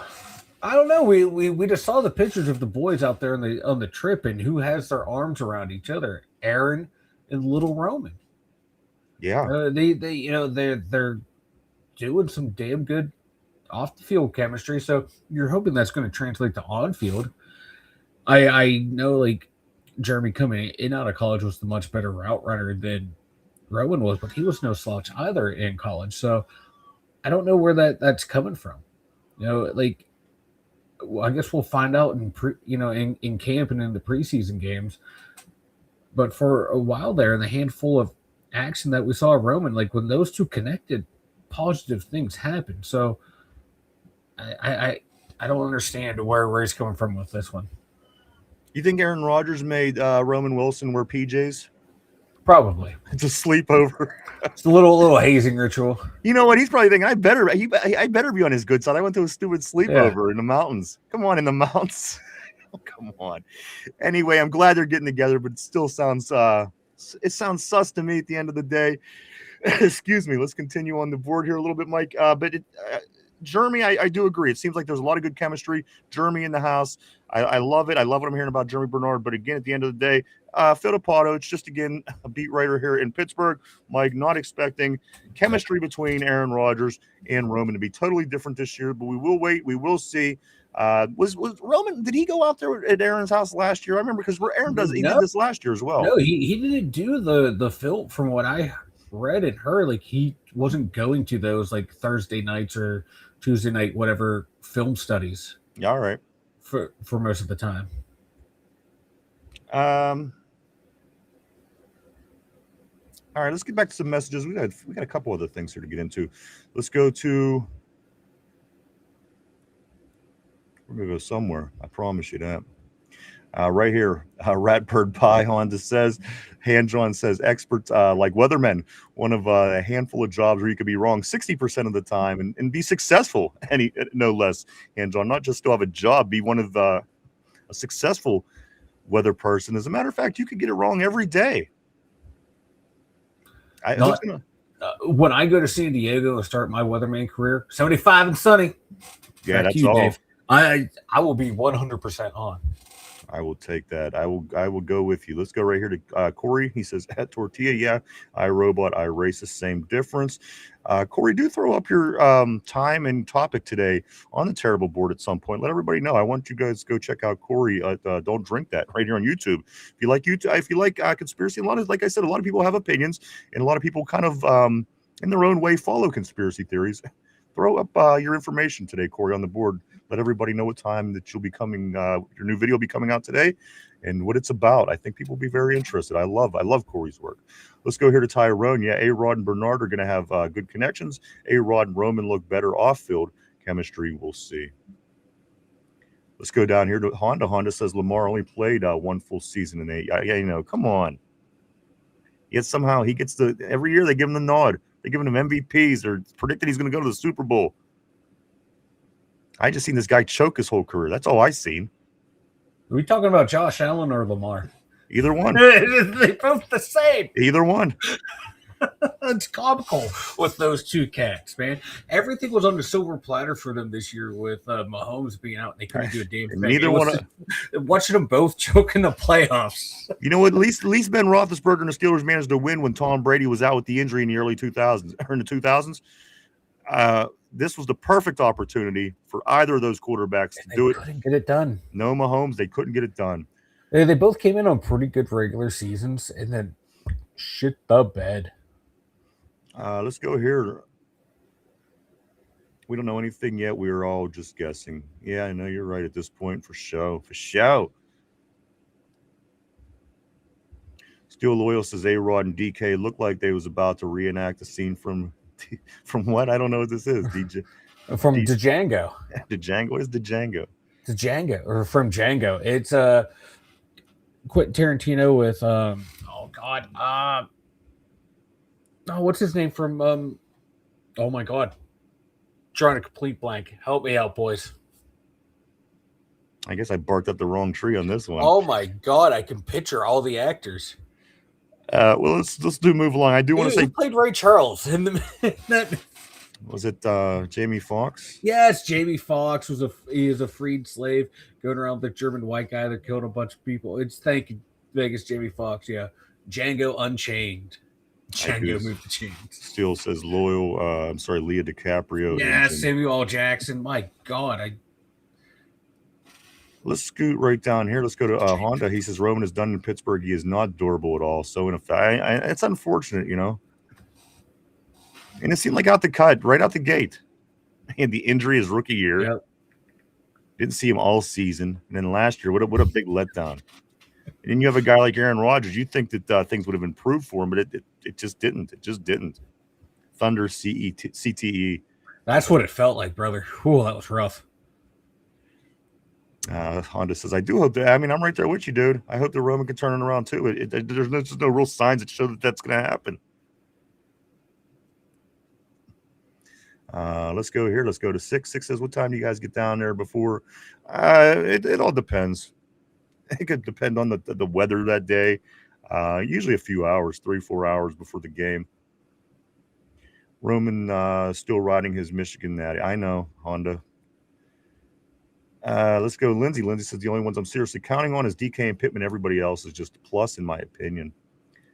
I'm so excited about Pittman. I can't wait to see him. Also, Tortilla. No.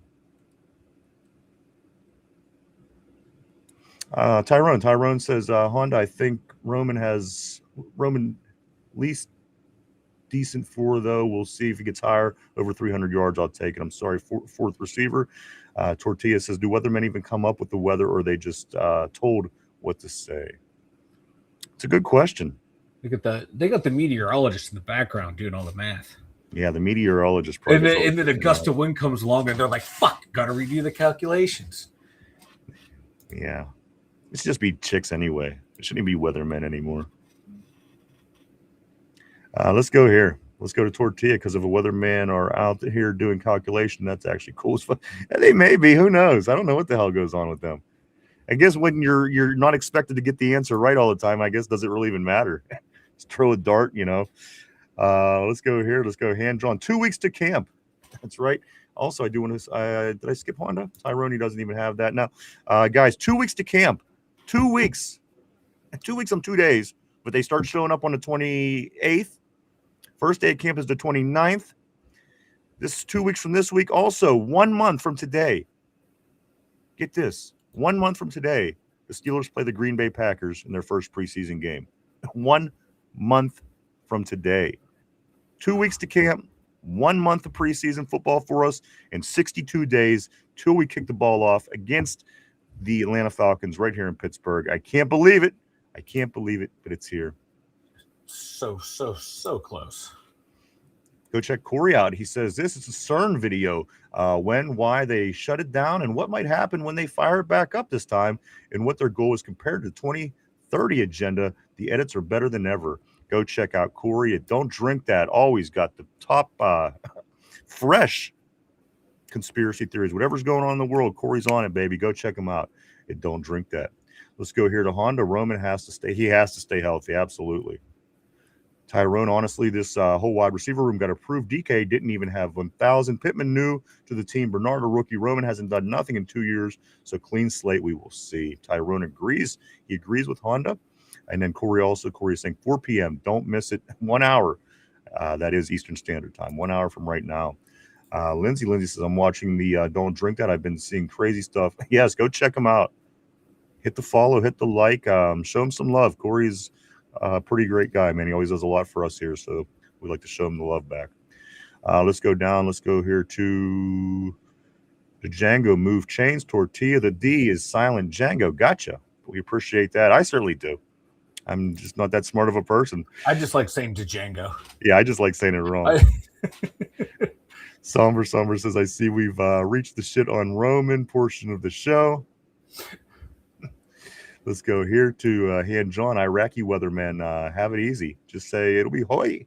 Hoy? Hot. It'll be hot. I was going to say 1 month away. Yes, baby. We have a game 1 month away. 1 month away. And here's something I was thinking about, guys. Hey, you know what? Just give me 1 second. I'm going to make it all make sense. This was said, Mike. This was something. And I listen, I'm not here for this. You know this, but Joe Hayden, he was talking about the looseness that went around during Mike Tomlin's coaching, and he was saying the accountability was some of the problems for the team under Mike Tomlin, which I think a lot of people would agree. Some people might not, but at the end of the day, this is a question that kind of sprouts from this. Talking about preseason, talking about the Green Bay Packer game in 1 month. Do you think we see Aaron Rodgers this summer when it comes down to preseason football? Last year under Coach T, he didn't take a snap in preseason. With everything that's being said, new coaches, the words being used, great attention to detail. It's going to be different than Coach T. Do we see Aaron Rodgers play summer football? Do we see him play Green Bay at home? Do we see him play the Jets at home? Do we see him play Buffalo on the road under the new coaching staff?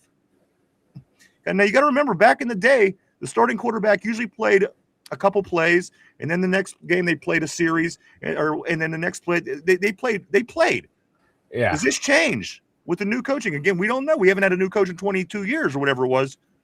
My question is, do we see Aaron Rodgers play summer football? Mike, what do you think?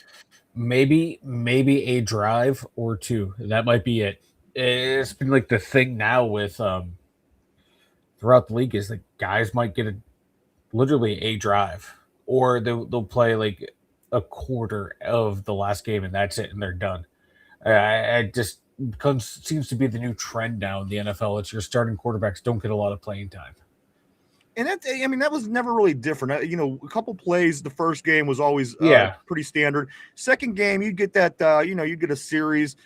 First quarter, maybe by the time the third game came around, you were never really overwhelmed with work if you were a quarterback.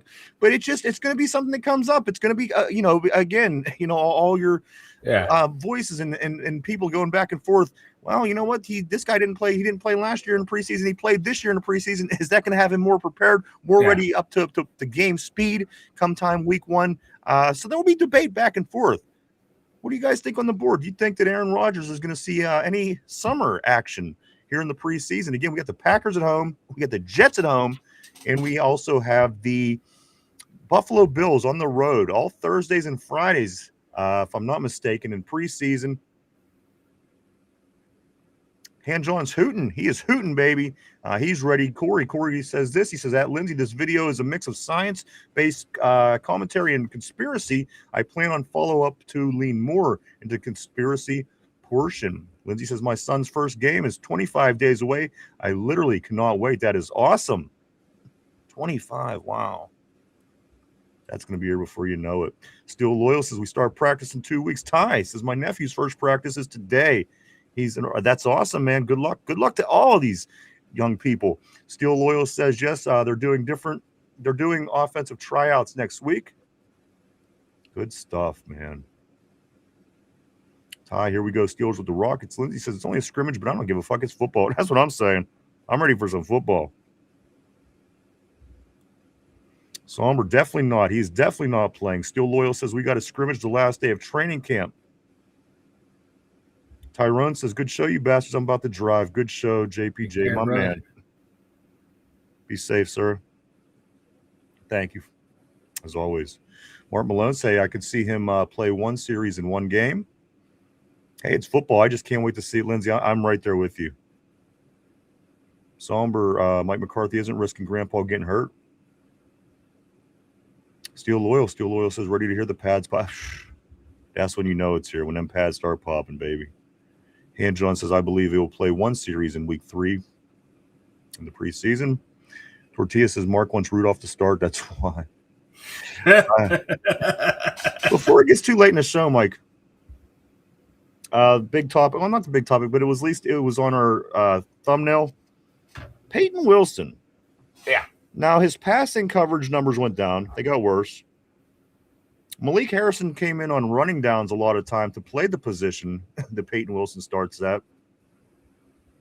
Is the skepticism about Payton warranted? I mean, here's the thing. You need a banger. You need somebody in the middle who could do all these things. And at the end of the day, I understand Payton Wilson's athletic. He could be all over the field. He could be sideline to side. He can make an interception down the sideline. We've seen that happen. He could do a lot of things. But where are we at as far as Payton Wilson? A lot of people are expecting him to have a great season and jump. Some people are having him having a shit season.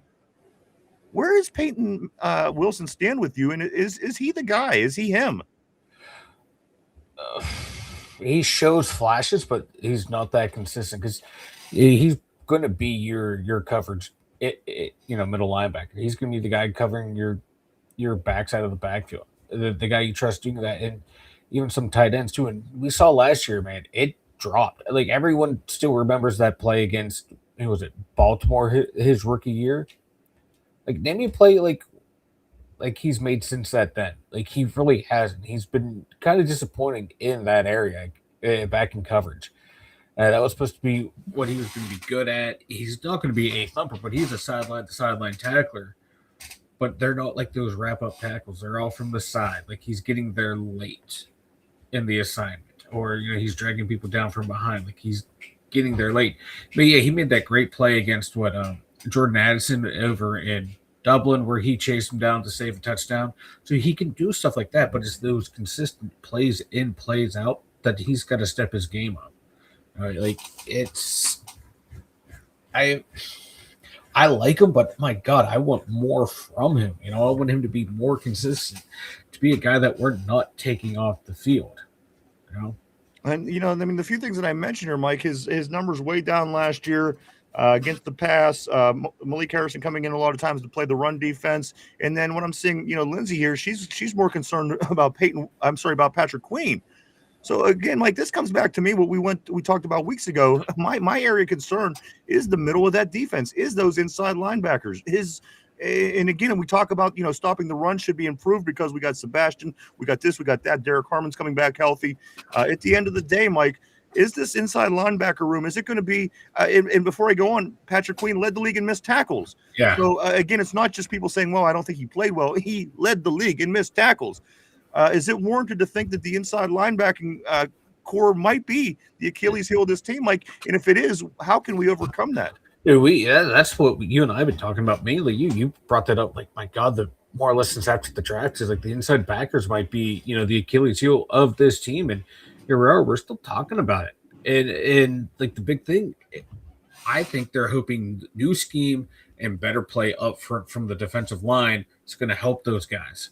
Like somehow, like we're magically going to eat up more blocks to allow our undersized linebackers to get in there and, like Somber said, shed blocks to make plays, because both those guys can get pushed around. It's definitely Wilson, for how little he is.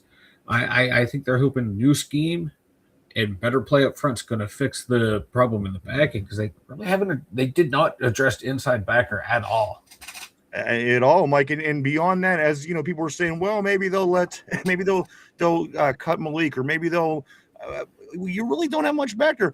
I mean, we have the two starters. We have Payton. We also have Patrick, and then behind them you have Malik, and then you have Cole, and then behind them you have Carson Bruner, which at this point in his career, I mean, you're going to throw him into a situation where he's getting a lot of snaps. He's put in, particular parts of games where you want, somebody who's a little bit more seasoned at the end of the day. I'm not saying anything bad about Carson. I'm just saying he's still a little early in the process. So at the end of the day, I mean, if one of these guys go down, let's just say whoever, Patrick Queen, let's say Patrick Queen goes down with an ankle and he's out for 2 to 3 weeks. So you really have to make it work now. Now it's like, we have to figure Malik into, we have to figure Cole. But as these guys are saying, as you're saying, as I'm seeing still say on the board, perhaps it was all scheme, and a lot of these answers, Mike, on our defense questions might be answered with the new scheme, with the new coordinators, with the new coach, and none of these things are going to be issues for us. Yeah. And that's the best case scenario, obviously. Yeah. We all want that to happen. But what's the chances of that being the case? Not 100%. Yeah, and that's what worries me. Like, if we're putting all of our eggs in it was the scheme, and we're just going to magically get better play up front because Harmon's going to take a step and Cam's going to keep playing the way he is. It's kind of worrisome if that is the philosophy of how we're going to fix the inside backer play. Absolutely. So to me, that's scary. It's scary. That's never changed. The inside linebacker room is my concern. It just is. They're inconsistent, and that's what scares me. Yeah, they're just inconsistent. Big time. Yeah. Let's get back on the board, Tyrone. I want to see Howard and Aller. That's it. And that's the thing too. I mean, I want to see these young kids. You got to, it's a big part of the future of the team. However you slice it. So of course we will see them guys for sure. Still loyal. I think Mark is Mason. I've never seen them in the same room. You know what? That's a great point, Stu. That is a great point. Game ball for that as well. What the hell? Let's go to Mark Malone. He says, I'm looking forward to Aller and Howard. Also, Lindsay says, yes, Steel LOL, me too. Mark Malone says, I am Mason's father. Of course, from the Star Wars movies, I assume. Let's go to 6. 6 says this, I am fucking ready. Let's fucking go. Can't wait for 7 this year, baby. We're right there with you, sir. Mark Malone says, can't you see the resemblance? Oh, that's true. That's true. Steel Loyal says, I see it, Mark. Lindsay says, I like Payton. Tyrone says, year 3 breakout for Wilson. And you know what? I hope that's the case. And a breakout for Wilson for me, Mike, would be just be consistent. Yes. That's a breakout for me. I don't expect big numbers. I don't expect just be consistent. That's what I want. Yeah. Same here. A little consistency in the middle would be great.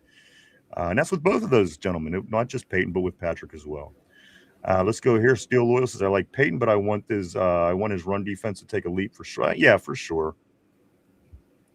Excuse me. 6 says this. He says, I love shaving my head and putting on my Debo throwback and going up to Seattle. Fuck those rainy city bitch pigeons. Mike, I do want to say this while talking about Debo. What did Debo say? Oh, this is what he said, Mike. Your thoughts on this? Random topic. Debo really doubles down on the cheating Patriots. Mike, he says there's no way that team back in 2004, 22 years ago, kind of a odd subject to bring up today, but Mike, Debo is still going hard on the Patriots cheated, and I don't doubt it one bit. Well, brother, you should know. You went there.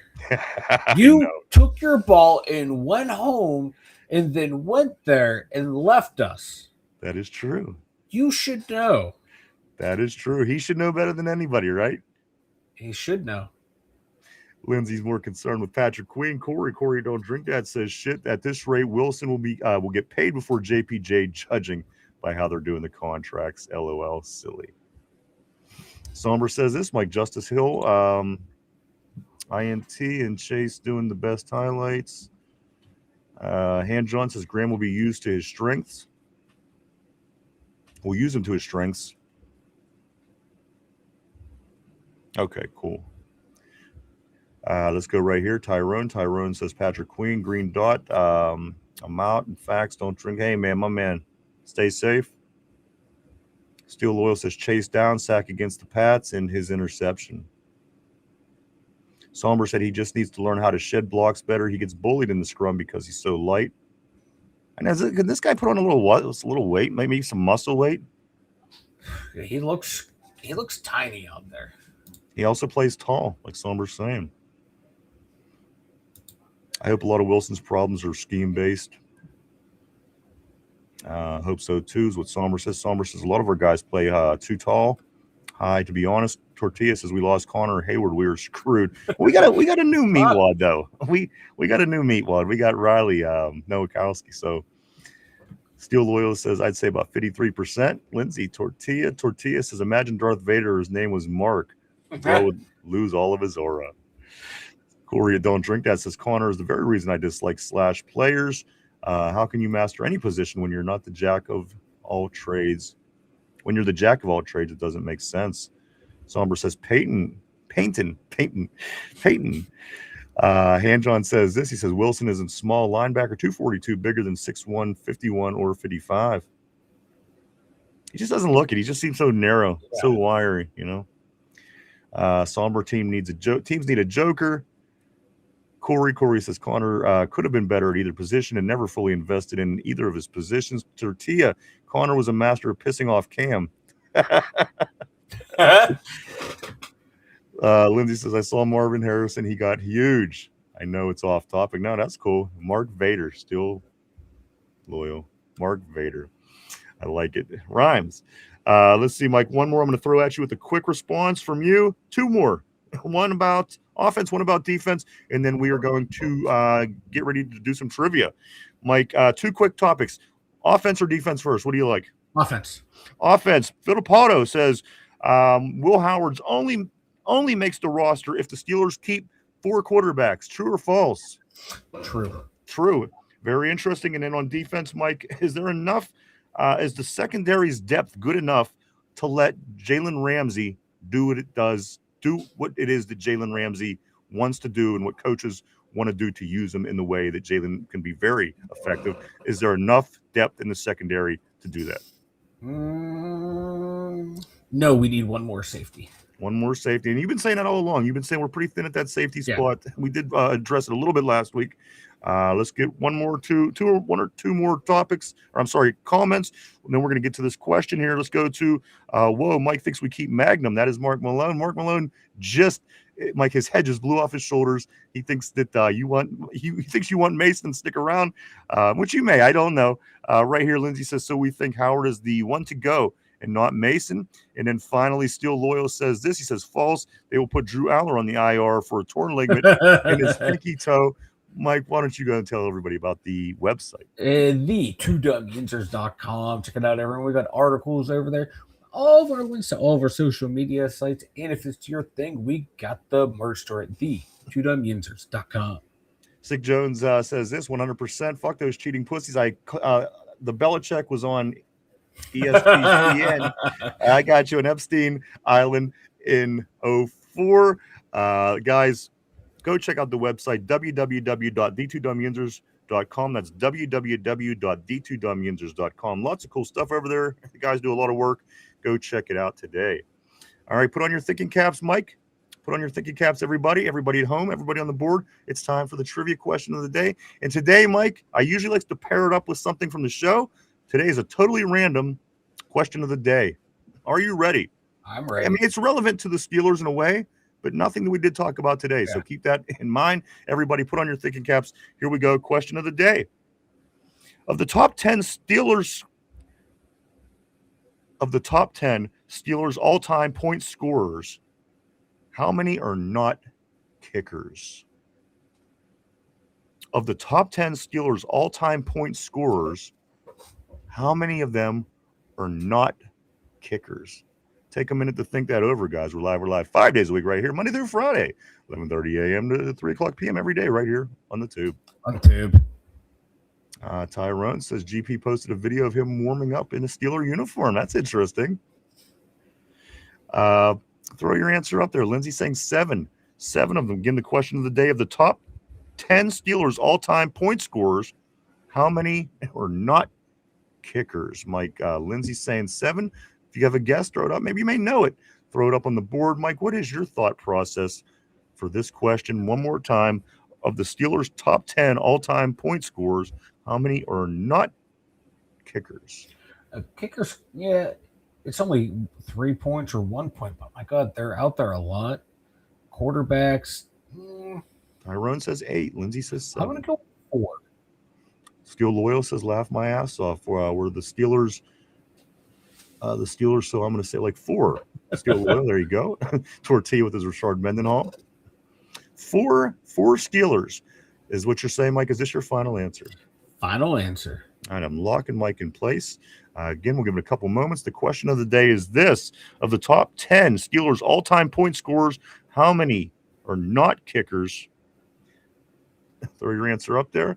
And I'll give you a hint. It was not Rashard Mendenhall. Not this time. I know he's usually the answer, but not this time, guys. That is my hint of the day. Just another moment, guys. Anybody watching the home run contest tonight?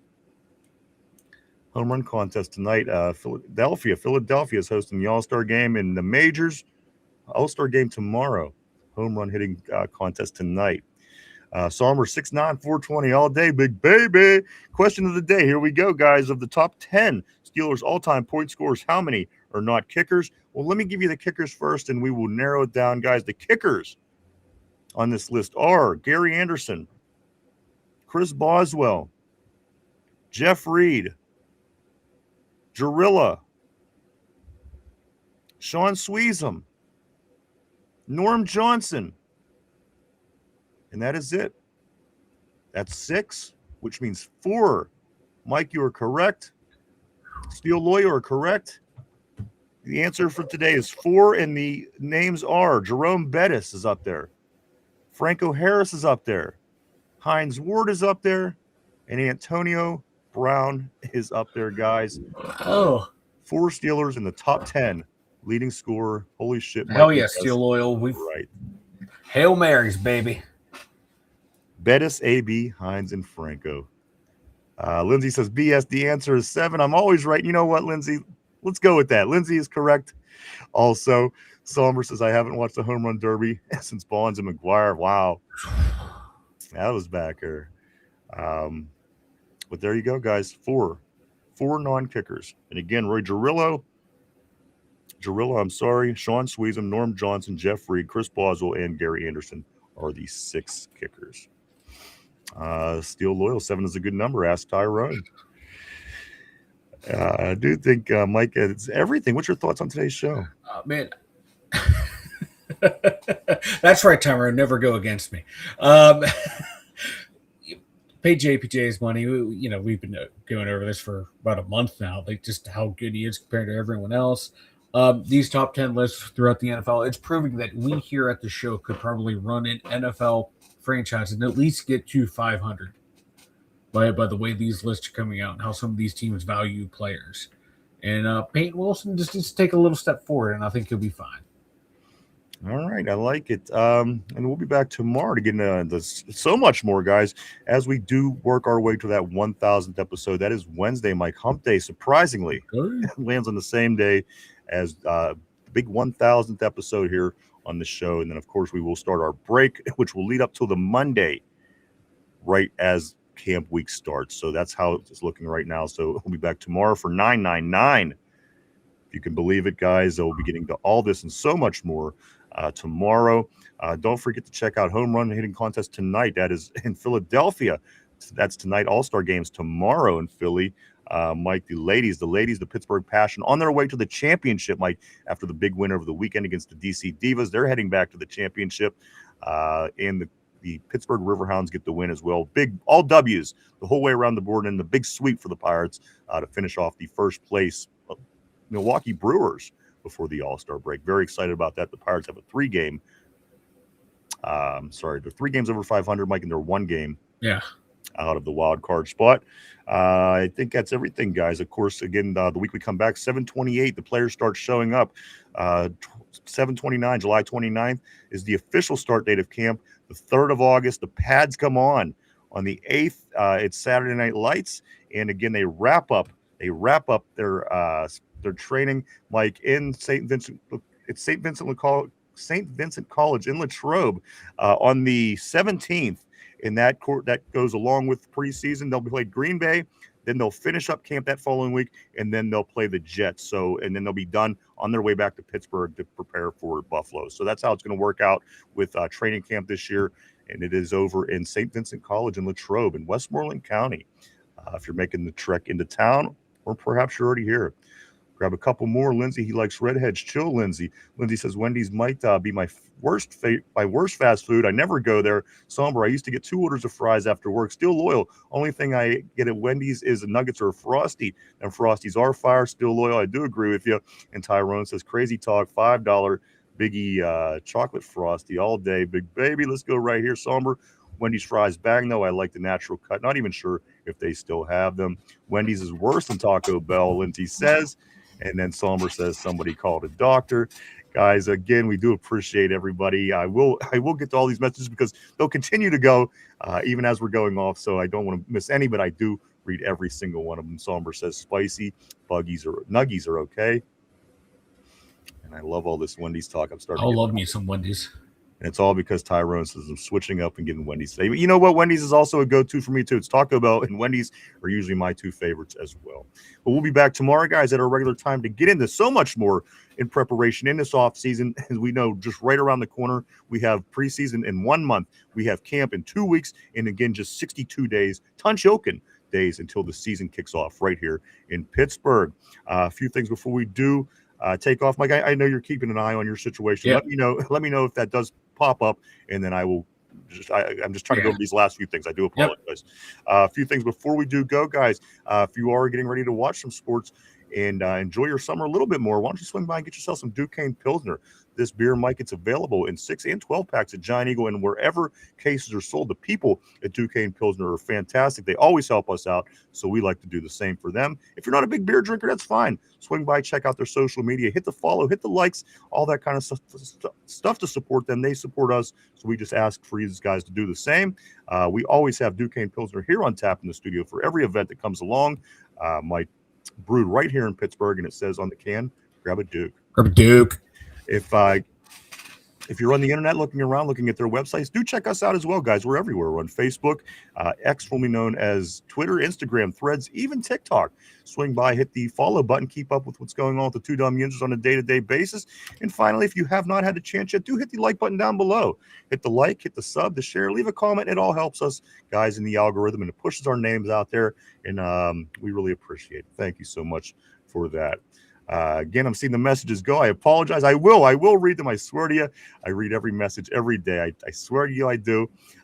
Finally, I do want to say thank you, everybody, for coming and hanging out and checking us out today. We appreciate each and every one of you. We truly, honestly do. We wouldn't do it without you guys. Thank you so much. I want to say thank you, everybody on the board. You guys are always keeping the show interesting, and you are the lifeblood of this show. Thank you for everything that you do. And then finally, I want to say thank you, everybody that's at home. Maybe you're in a car, maybe you're at the gym, maybe you're even at work watching, listening to the show. We want to thank you too.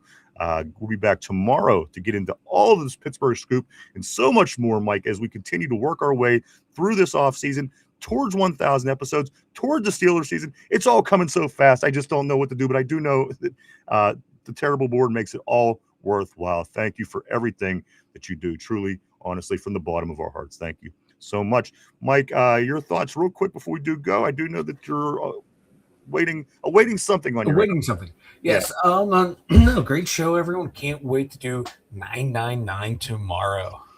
999, guys. 999. Damn, I can't even believe it. I can't even believe I'm saying that. Thank you, Lindsay. Thank you, everybody, guys. We appreciate each and every one of you. I hope everybody has a safe Monday. Stay safe. Got home run derby tonight. Got wrestling tonight, if that's your thing. So much going on, guys, especially with our Steelers. We'll be back tomorrow to get into all that. I do believe that's everything, Mike. I'm going to spin around. Speak now, forever hold your peace. All right, for Derpy, for Mike, for RB, for Chop, for Finch, myself, the 2 Dum Yinzers, everybody have a great, safe Monday. We'll see everybody back tomorrow. I do want to say peace and love, peace and love, peace and love. Have a great one, everybody. See you tomorrow. Bye-bye.